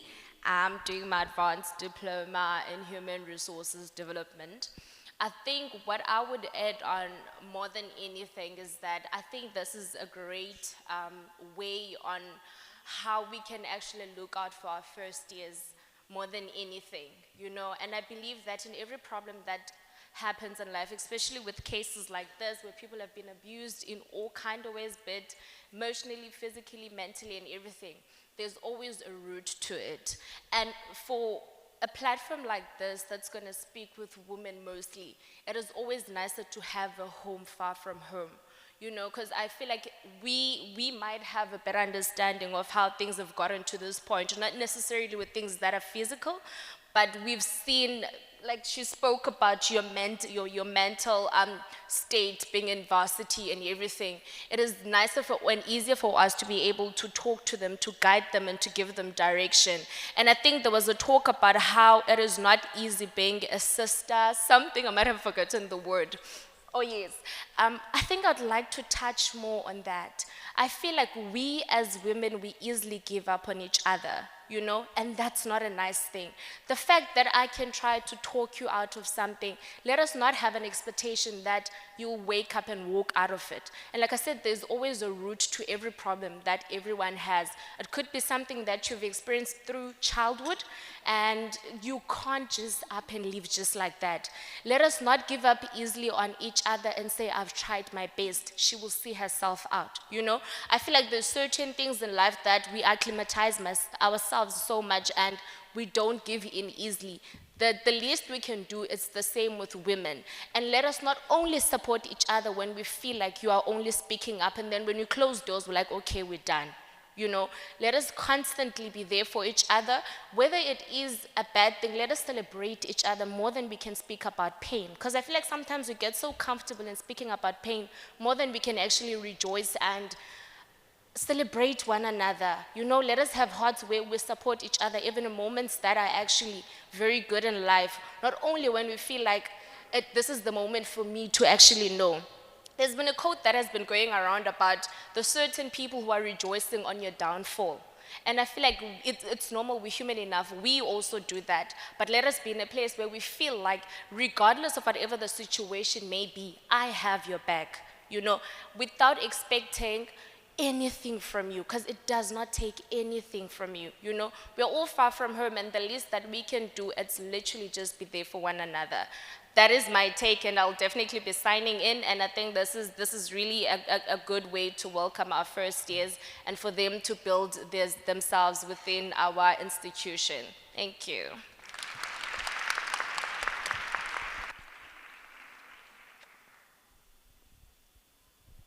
Thank you very much to everyone who's contributed, for your questions, for your... I just wanted to make a quick announcement. We have one more hand from the audience, but if there is more hands, I'll give 2 more hands just for indication. Okay, that table over there, and Okay, so you will be the last person, and then we'll call the choir to give us a number before we have dinner. Other people, hey, the pressures and folders are not the same, so we must eat, and then also be able to get home on time. Lutwe. Mandiqale kuqala ndibulise kuwo umuntu okhoyo apha ngaphakathi. Igama lam ndinguludwe Ndeleni. I'm doing emergency medical care. I'm occupying the position of gender officer from the EFF Student Command in the Western Cape Province. Okokuqala mandibulele ngelithuba ndinikwayo uba mandithethe kangaka phakathi kwabantu abaninzi kangaka. Ndibulele futhi ngethuba loba ngabana i-management yase-CPUT yenzile uba ngabana makubekho ukutya. One of the things that, like seriously guys, sanuhleka. Abantwana abaninzi abalapha namhlanje abekho lapha because of bafuna umamela ndithetho apha of empowering her CPUT. They are here so that babe nento yokutya ebusuku esuswini. Siyalamba guys. The institution is giving us izame lo 300 voucher once in a year. If you go February from March up until November or December, sometimes those who are doing clinicals, nursing, EMS, you name it. So when I 300 ngonyaka lo wonke. U-NSFAS phofu nayo, u-NSFAS uyathanda uzakunika imali ubakathanda akazukunika imali. All I'm saying is that there are going to be the mentors and the mentees, but the problem is the system itself. We cannot have u-NSFAS okhoyo but akekho. U-apply u-NSFAS uya-accepta, you come to CPUT, you're expecting that next month or this month I must be given my 1.5 so that I can be able to buy the grocery. But that thing is not happening. You are given your money when? In June, July. Then that means, because I was listening while I was still outside, that you'll find women who are going to men just because of they want to belong and they want food in their stomach most of the time. Not just because of bafunu babahle and some stuff, but abanande ukutya esuswini. And if ever we are going to speak about empowering her, Nonela was right also about that situation ebeyithetha that in 2019 silwe umlo omde. I think that time the dean of student was Miss or Mrs. Prem Koop. Yes, khumbula ine boots. Prem Koop that time was the dean of student. We had in 2019, if I'm not mistaken, on 2020, or 2019, because Kanyisa, I think so, was still a secretary. Oh, it was in 2018. That time, Sasine GPV march that we closed all the campuses of the institution. We came out positive because Josas's phone. We requested the cars that are going to be printed CPUT and must be visible. And zikhona ezomoto. The only thing eziyenzayo ngoku ezomoto ever since sasiyeke sa struggle because sayilahla abazalwane. Ever since sasiyeke sa struggle sase sisibambe ngezandla zozibini kwi management.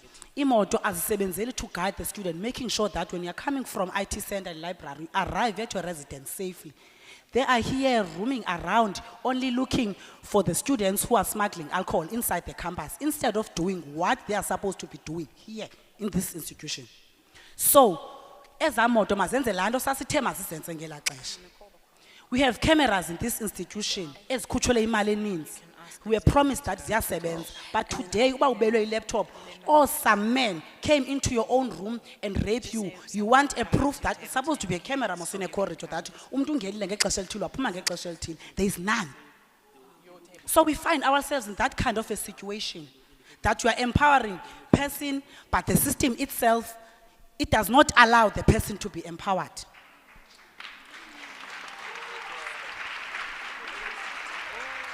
And I know that a system that can be controlled up a CPUT, at least, is the system of housing and the system of financial aid. System of housing, the institution have an audacity to accept a student coming from a to come here in CPUT, being accepted in NSFAS, being accepted in the institution, but not accepted for residence.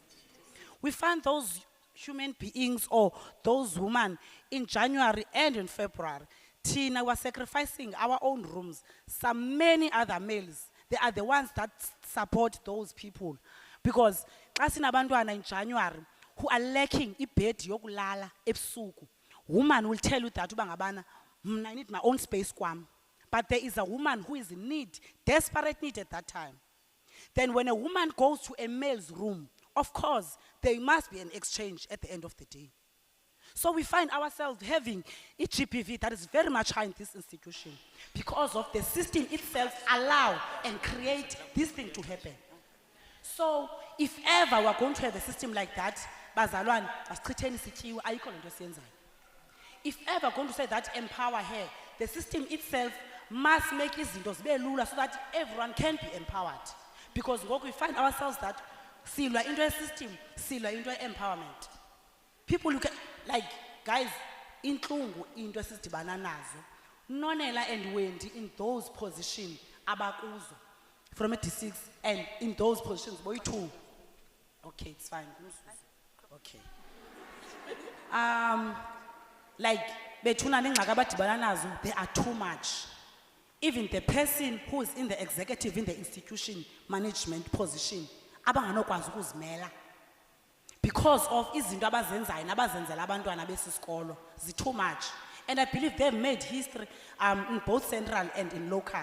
Zange kubekho abantu abangomama who occupied those positions previously. It was always men. The strategic positions of the student leadership are always the corner for only men. The woman as is occupied. It's a race if man into ezinjeni. And abantu abafana nabo are the people that you need to look up to. And also sibasondeze, sibabuze uba ngabana. Yeyiphi recipe abayisebenzisayo to be that much strong. Because shem sibathwelisile ubunzima sawugqiba ngomso sibathuke xa umthabe engafuna usinika imali enjenga namhlanje Nkosi.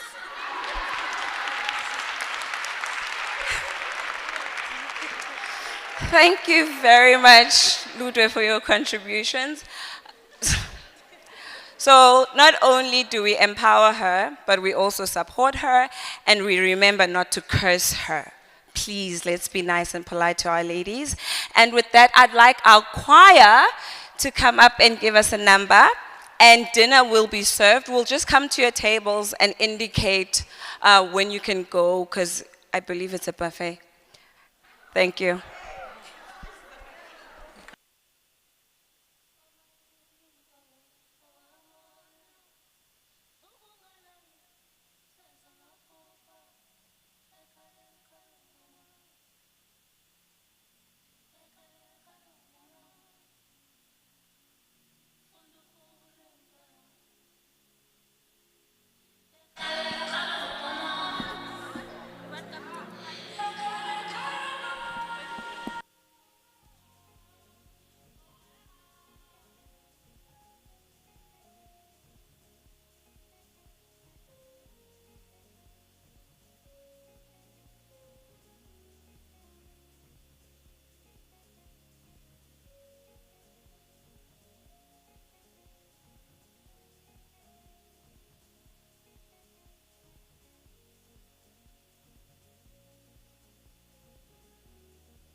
just want to find out if Lusanda Dabula is here today.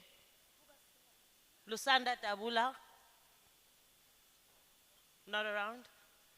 Okay, we'll be resuming in about 5 minutes, so you guys can go ahead and finish up, or we can go ahead and start while people are finishing up if they still have like very full plates.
Okay, everyone. While you sit down and go on ahead and enjoy your meal, I want to introduce a female poet to the stage. Her name is Nombombia, the praise poet. She's gonna give us one of her very beautiful pieces. So go ahead and take a listen.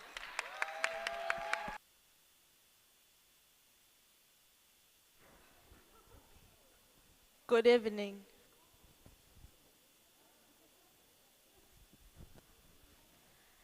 If I still have the choir within the house, please back me up. I'm gonna start the song myself. Ngosi, Ngosi sikelela, sikelela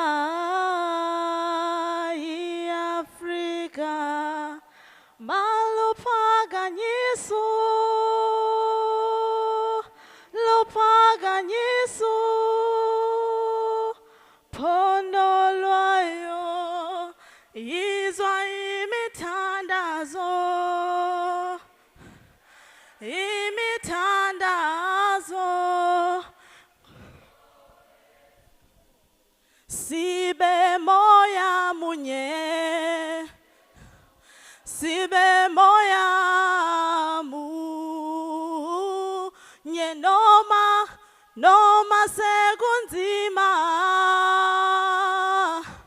sekunzima emhlabeni, sihlukunyezwa, sihlukunyezwa ngabuhlungu, Nkosi sipha amandla, sipha amandla okunqoba, sibe moya munye, sibe moya munye.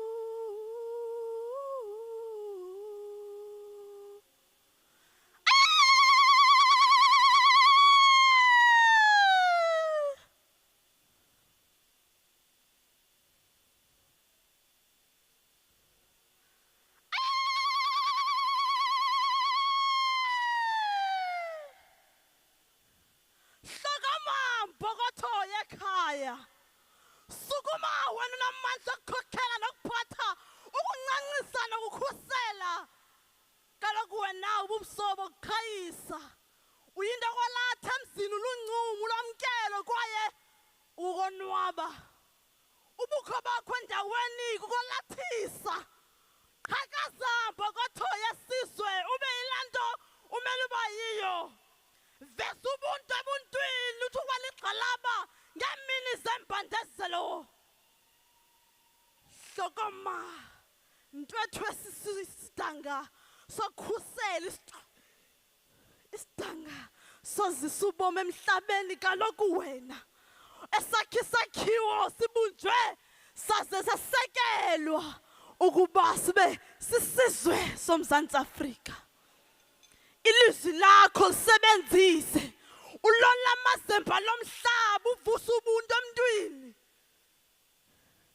yiba ngumsimelelo kwabaqhwalelayo yiba lilihlo lokubona kwabazimfama yiba ngumphefumlo kohlukumezekileyo yiba yinyawulo nyathela kokhubazekileyo hlokomancumo losizwe phakama mfazi obunjiweyo wena khondiweyo wagcotshwa ngento yokuqhayisa uhlukile isiphiwo sakho asokunamntu ongomnye ngaphandle kwakho ilizwi lakho malivakale ubukho bakho endaweni babonakale suba ngumnini wenyembezi zelinye ikhaya subavumela bakudlale ngawe bakwenze umxabanisi kaloku wena uyinto entle kaloku wena ingxabano inokuqala ngegama lakho kaloku wena ulilizwi lahlukileyo phakama mbokotho yesizwe igama ngu-Uyandakhive Home Affairs nguNombombiya the poet namhlanje enkosi.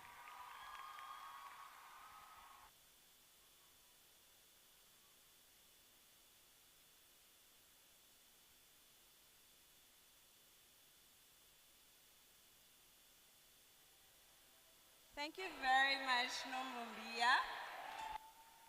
Don't forget the name, Nombombiya the poet. We are winding down because we're also pressed for time and we're late with our program. But before we start this section, I just want to give a shout out to the DJ, DJ Abu. Thank you for the entertainment. So right now we'll begin with this section where we'll be giving out awards to inspiring young females. So these were people that were identified within their faculties, their departments, and wherever they work at CPUT where they were seen. So today we want to celebrate them and encourage them and to remind them that you are seen when you're working in the shadows. So I will start.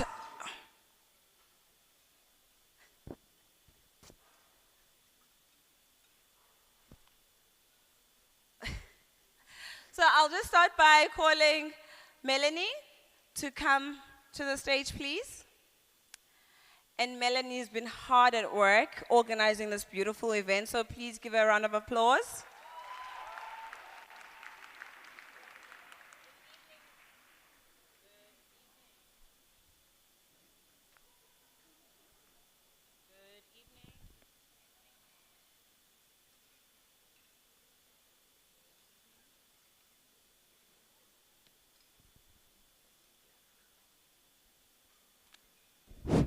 There we go. Good evening, everyone. Good evening, everyone. That's how I like to hear, what I like to hear when I say good evening. So it's my honor this evening to be here with all of you, first of all.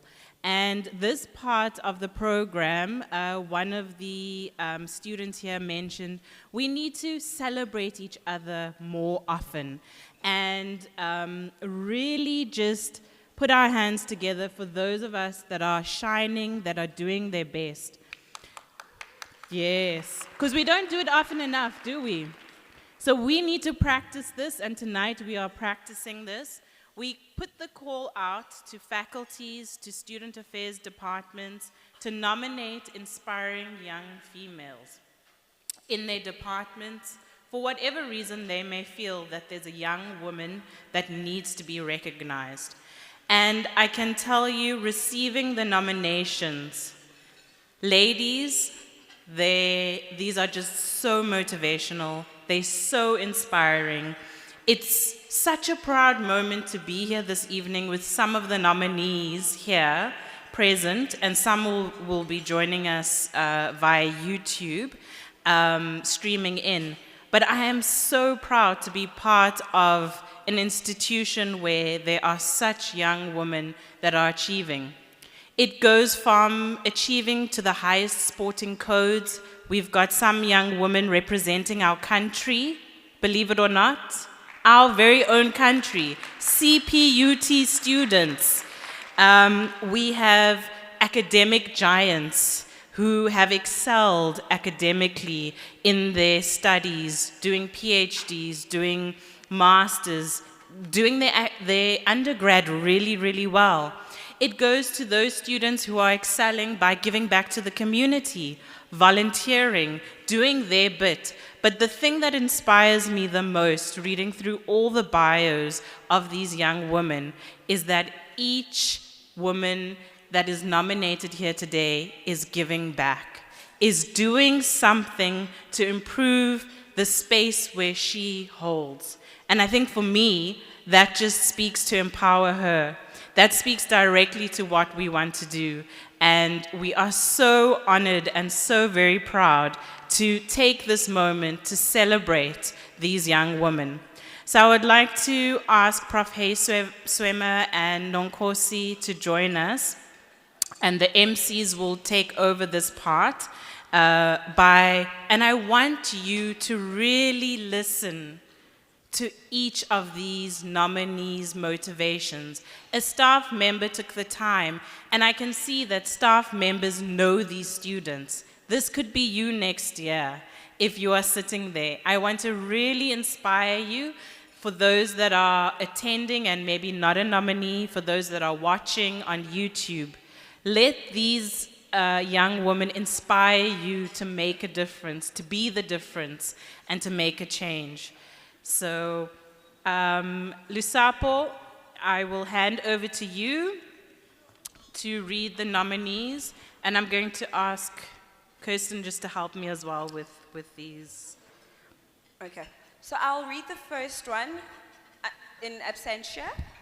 Miranda Stratum, who was nominated by Dr. Rolene Liebenberg from the Education faculty. Miranda is a student who was not afraid to take a critical stance and did so with respect. She was considerate of the opinions of others. She always ensured that the voice of each student in her class was taken into consideration when negotiating assessment matters. She took on a leadership role on the Student Representative Council in 2021 and 2022 during challenging times. In faculty meetings, she represented her fellow students, and she was able to clearly articulate important decisions and make recommendations. I therefore nominate her for her dedication to the well-being of her fellow students and her leadership.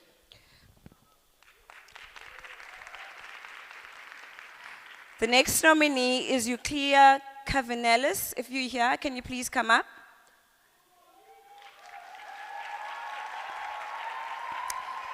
Nominated by P.H. Brewer from the Education faculty. The motivation is this: is a Boland rugby player, a netball CPUT University South Africa player, academically strong, coaching certificate for various sporting codes, umpiring certificates for various sporting codes, and achieved 75% for her T1 MPE 471 course. Congratulations, Euclea.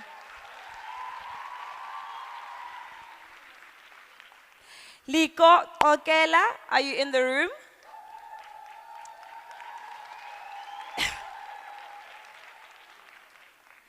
Nominated by Cherise Mangiagali from the Department of Sports, Arts and Culture. Liko is CPUT's head cheerleader and student representative of the CPUT Dance Society. Liko Kokela is a vibrant performer who lives out her talent through her innovation, creativity, and positive student approach. She always focuses on positive student engagement and is consistent with motivating students to reach their full potential. She always works with diligence, honesty, and integrity. And it is a pleasure working with her. Congratulations, Liko. Next up, we have Ntabi Singh Make, nominated by Melanie Swanson from the HIV/AIDS unit. Ntabi Singh has been a junior and senior peer educator with exceptional leadership qualities the past 3 years. During COVID-19 pandemic, she initiated many online virtual activities, made video clips, conducted discussion groups while attending class from home. As a young woman, she is very articulate, highly professional, and her demeanor is commendable. She is currently doing her internship with us while studying her advanced diploma in business and information administration, and these qualities are evident. She also plays a key role in promoting the Young Women Empowerment Program. Congratulations, Tavi Singh.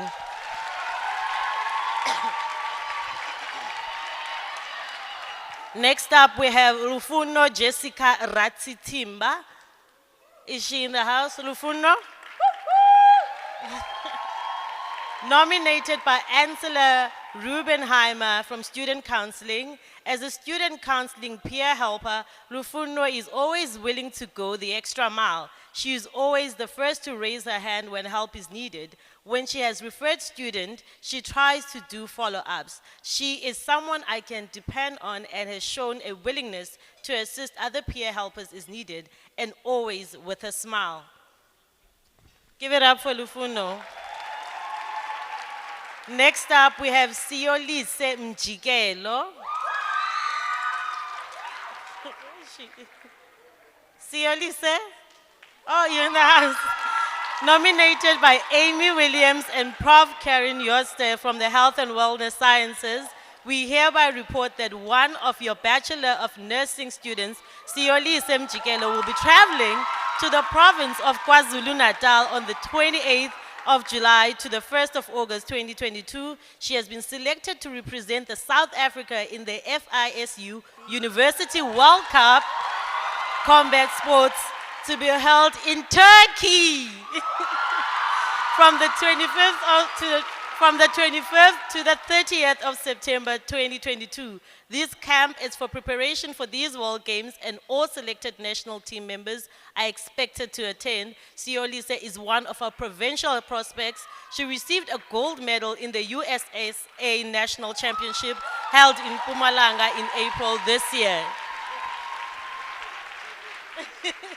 Next up, we have Yamkela Nomganga. Not in the room? Oh, she's here. Nominated by Meryl Vicht from Applied Sciences, Yamkela graduated with her master's in chemistry with summa cum laude in April. She is a top candidate in our department. Congratulations, Yamkela. EmpowHer is in good hands.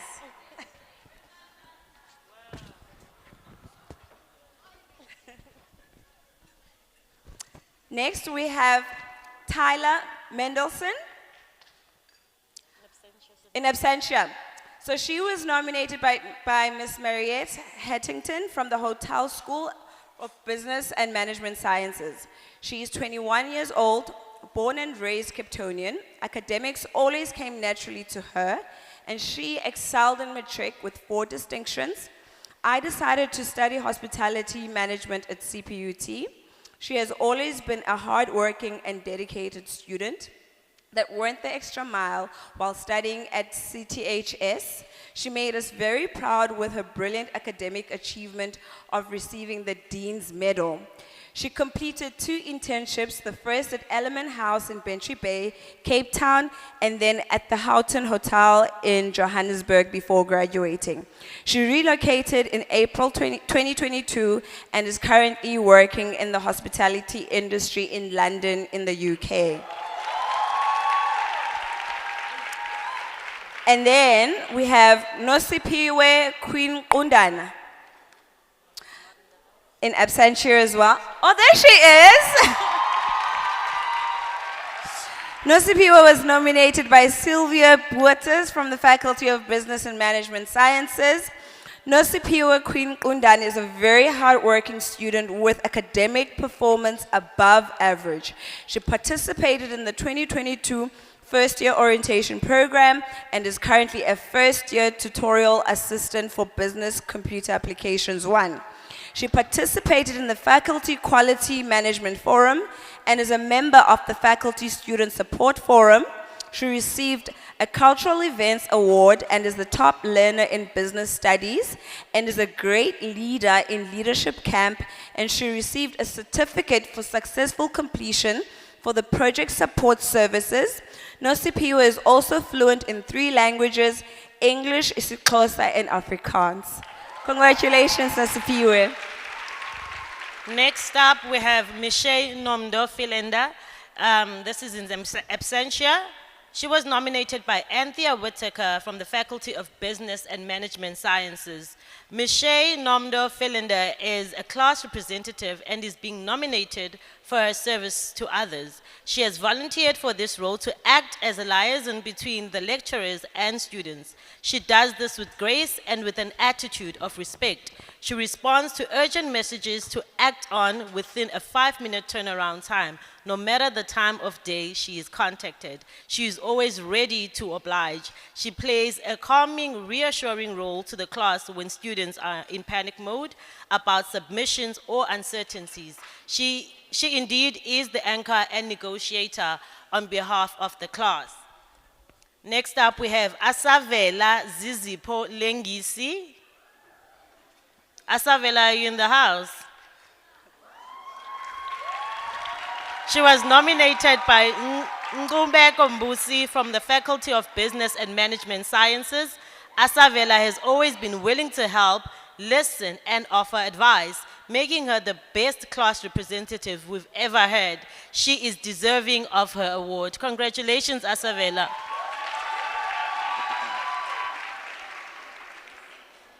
Up next, we have Liabona Precious Mandisa Ginya.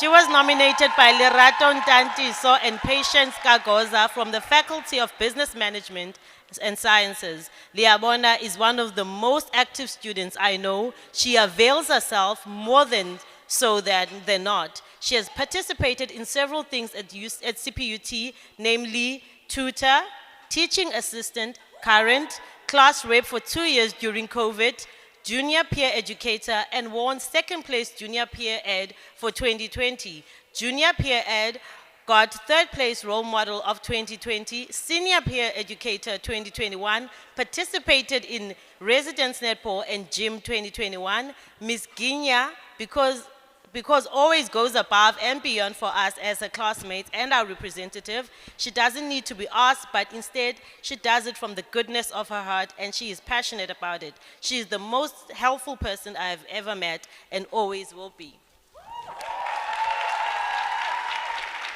Next, we have Ongeziwe Jeke. If you're up here, please come to the stage. Nominated by Ongeziwe Jeke herself from Business Management. I put myself up for this nomination because I think I'm a real leader. I chose to volunteer this year to represent the HRM class. I embraced that task with zest and emotion. And I was pleased of myself for being able to provide and communicate communications from students and instructors. One of my pleasures of the year has been helping students with their needs for personal care, mental support, academic support, and school needs. I am pleased to report that I have improved the lives of my peers, and I'm also a junior peer educator. Dedicated to the things she puts her mind to, no one deserves this more than her because she has given us her best, and we as the Department of HRM appreciate her. Nicole Birabwa, nominated by Dr. C. Ekron from the Department of Engineering. Yes, Ms. Birabwa is a very dedicated student. She is also very involved in youth projects in South Africa and across Africa. Now she is awaiting funding to participate in a Commonwealth project. She has recently successfully completed a cohort program in leadership, entrepreneurship, diplomacy, and peace building at African Rebirth. This lady does not wait for experiences to come to her. She makes sure she is there when it happens. And she is incredibly humble. She played a huge role in my class in bringing the gaps between various cultures. Next up, we have Sipokazi Mabua. Sipokazi is nominated by Zimisile Mlumiso from Mechanical Engineering. She completed Doctor in Engineering in less than record time. She is the first woman in the history of CPUT to obtain this qualification. She is publishing papers and have changed the research pace in that department.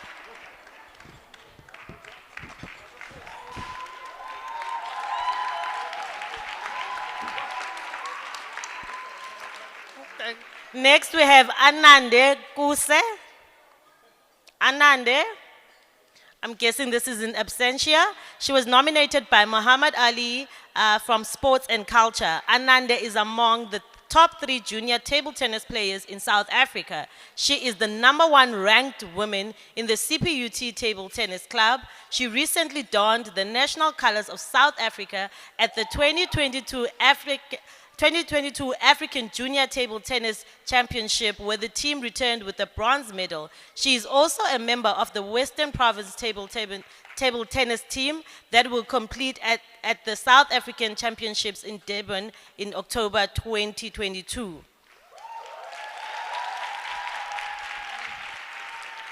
Up next is Sixolise Ndayi. Sinoxolo Ndayi, sorry. She was also nominated by Muhammad Ali from the Sport Culture.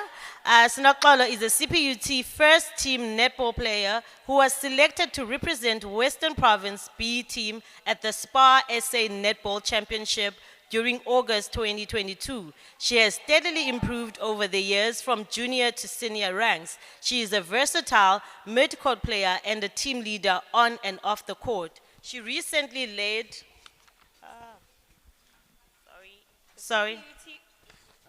the CPUT first team to an emphatic victory over UWC in a hard-fought duel during the 2022 Western Cape Intervarsity.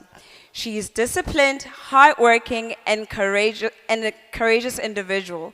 She encourages those around her through her positive attitude and actions.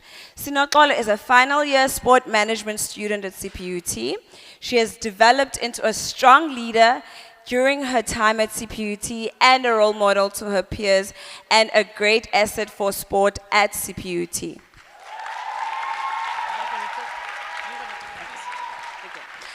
And we have Bongisizwe Zozo. Are you in the house? So this is an absentia nominated by Jessie van Veek from Applied Sciences. Oh, there she is! Ms. Bongi Zozo is registered in the Department of Chemistry. She attained her BTech cum laude and is also a holder of the BC prestigious bursary.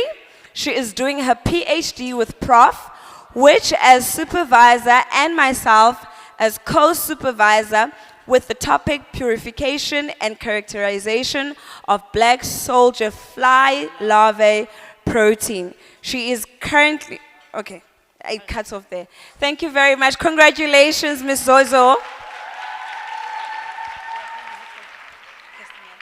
Next up, we have Kirsten Terry. I'm guessing this is also in absentia. Oh, she's here. She was nominated by Melanie, Ann Hara, and Annette Grobla. Kirsten has shown great dedication and commitment with her work as an events intern in SGLD. She is always willing to go the extra mile and showcases great professionalism. She has been an asset to our department through her internship and continues to work with us. We are proud of her events management skills as well as her other skill set and abilities as an all-rounder. Congratulations, Kirsten.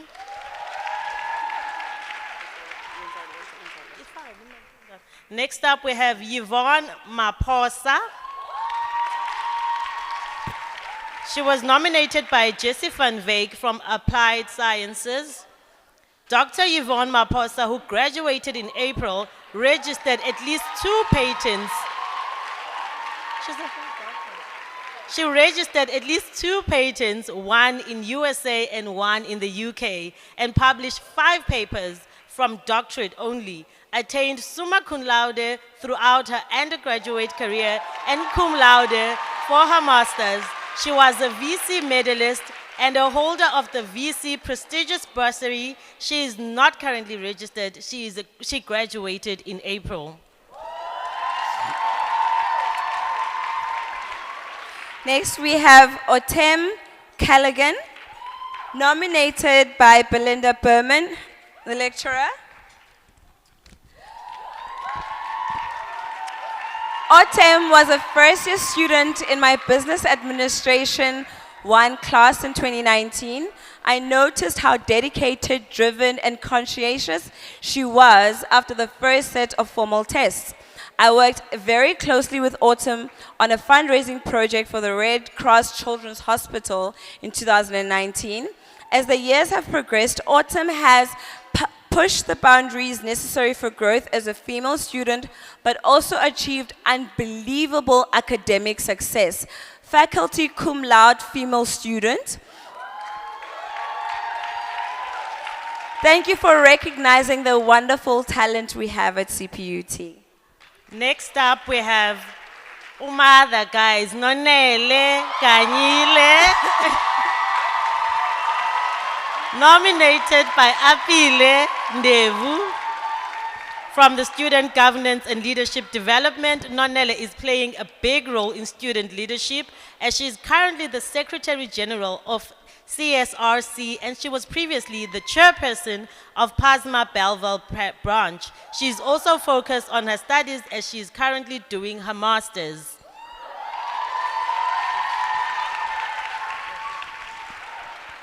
Next up is Wendy Nkondlo. She's still here.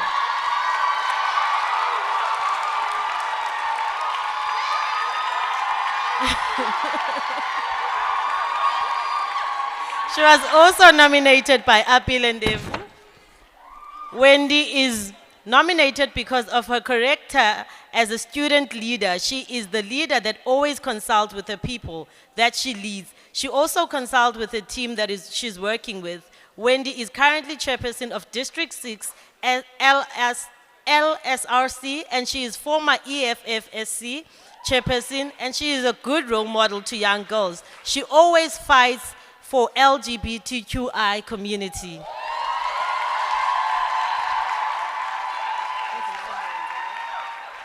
Next up, we have Lusanda Dumke. I believe this is in absentia. She was nominated by Mvuyisi Sigila from the Sports, Arts and Culture. She plays for the Senior Springbok women's team, captain of the Border Women's Rugby, who are champions of the Interprovincial Tournament. She recently won the EC Sports Star of the Year. Next we have Leila Khan. This might also be in absentia. Nominated by H. Tsahlane. Leila Khan is currently doing an advanced diploma in mechatronics, a diligent student who inspires others. I believe CPUT will be proud of her in the engineering field. Next we have Masopa Tato, nominated by Ember Chemical Engineering.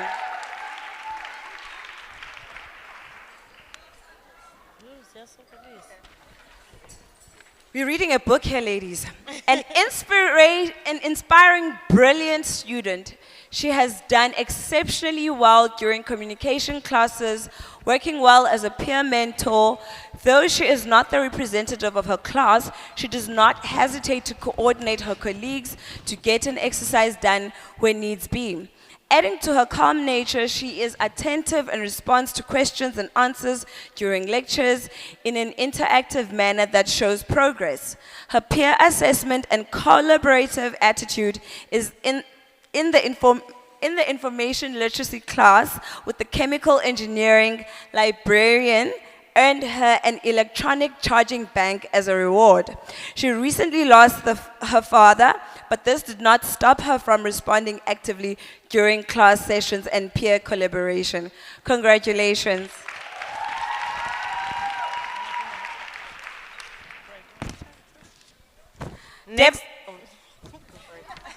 Next up, we have Deborah Mbuyu. Is Deborah here? Deborah was nominated by Anne Singh. Deborah is the class rep and takes her role seriously. She is always willing to help out her classmates and assist them with regards to assignment briefings, joining a group or other issues they may experience. She participates in class tasks and always delivers in her work timelessly. Simnikiwe Vuntu.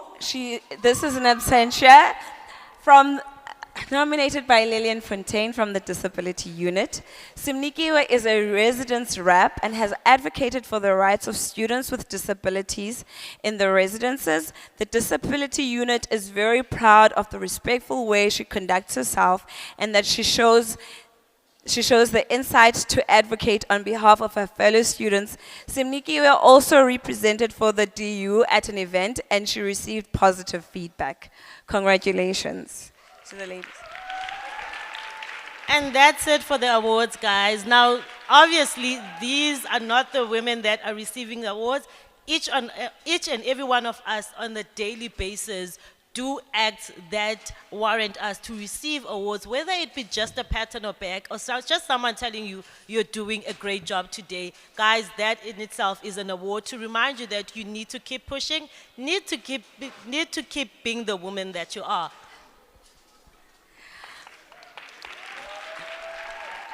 And as we conclude our evening, Prof. Hay, one last time, sorry to bother you, can you please come up to do the vote of thanks for us? Oh, sorry, I've just been informed that it's Ms. Nonkosi Kyolwana. Please, round of applause, Mensa.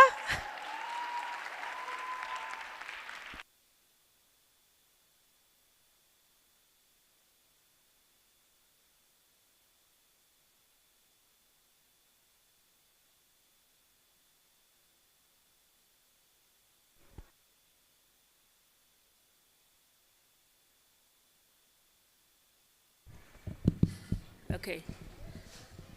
Good evening, beautiful ladies, and yes, it's your night and gentlemen. Yes, I can say that.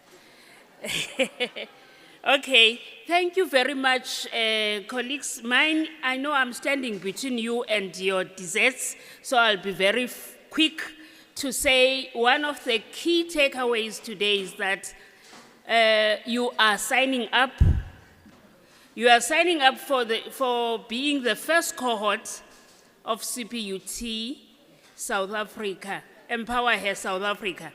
What is going to happen now is that this program, we are going to have an induction of the mentees and the mentors, or chaperones, or we call it chaperones.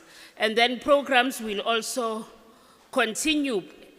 I would like to take this opportunity to thank the following.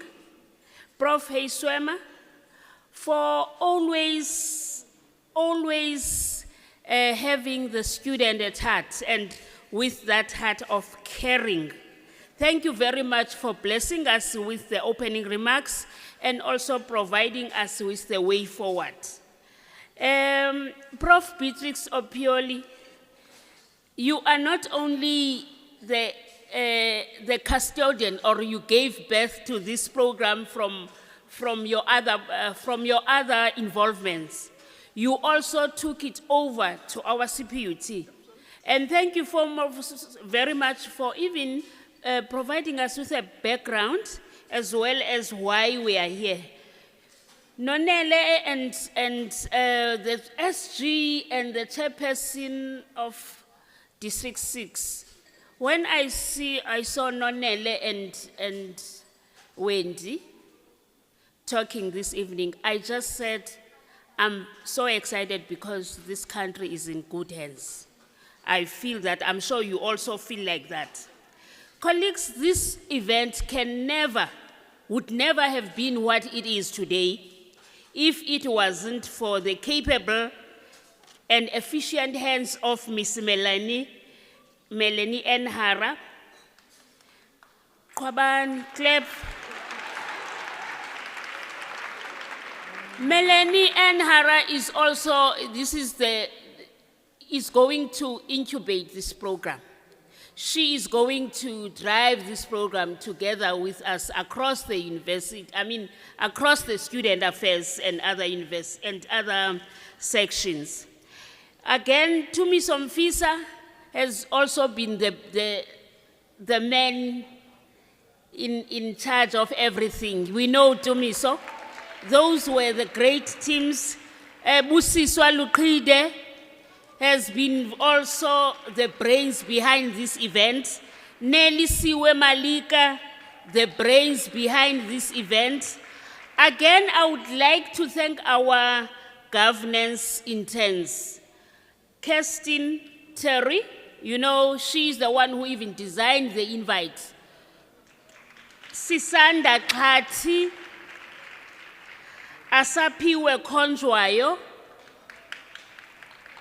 Colleagues, you all know that I cannot even finish doing this vote of thanks without thanking my deputy deans in student affairs that are here today, because these are the very same people that are going to work with EmpowHer. We've got Liani Pritz, who is also in the counseling, and she is also one of the drivers of the FYEP, which is also the program that is going to integrate this EmpowHer into as part of the training. She's doing a CV, what you were saying about CV writing and others, so she's going to be very helpful to that. We've also, she is here with Charlene Peterson, and again we have Ushariz Magiagali, and who is Shariz is our Sports, Arts and Culture acting HOD, and she is the one that we were saying we need CPUT has got talent event soon. We want to see that, you've seen that, so I'm giving you that homework that CPUT has talent, EmpowHer has talent.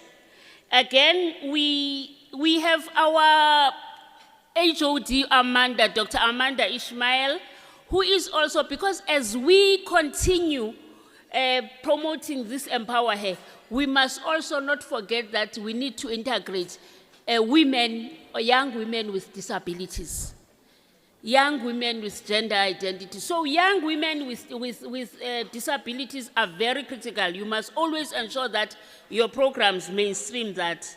Again, colleagues, let me share, I cannot stop. I can see they're looking at me, the beautiful choir. And that beautiful choir, I said, is a mixture of EmpowHer and he for she to me. So he for she, I can see that is he for she ambassadors and EmpowHer ambassadors. So thank you very much, beautiful choir, and I was impressed by your singing and your Sitibili singing. Again, last but not least, we also thank our caterers who commit to go. Our MCD, Kate and Clifford, you are always there, and you have never let us down in all the events that I've been at CPUT. And our journalist, Ilse, You are always there, and I know you are so passionate about women's issues. And I know in fact, I know we are going to get a beautiful article.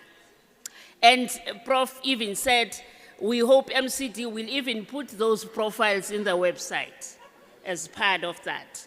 Our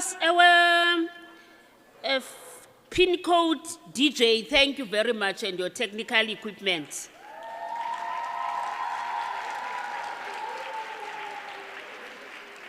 Last but not least, colleagues, before you go, you know, when you go back to your rest or to your places, you are going to get beautiful presents and you know, lots and lots of presents. And we need to thank our sponsors for this event, sponsors of these goodie bags, and even some blankets. You will have that. And it's Fitch and Leeds, that's one of the sponsors. Gift of the Givers were here with their blankets.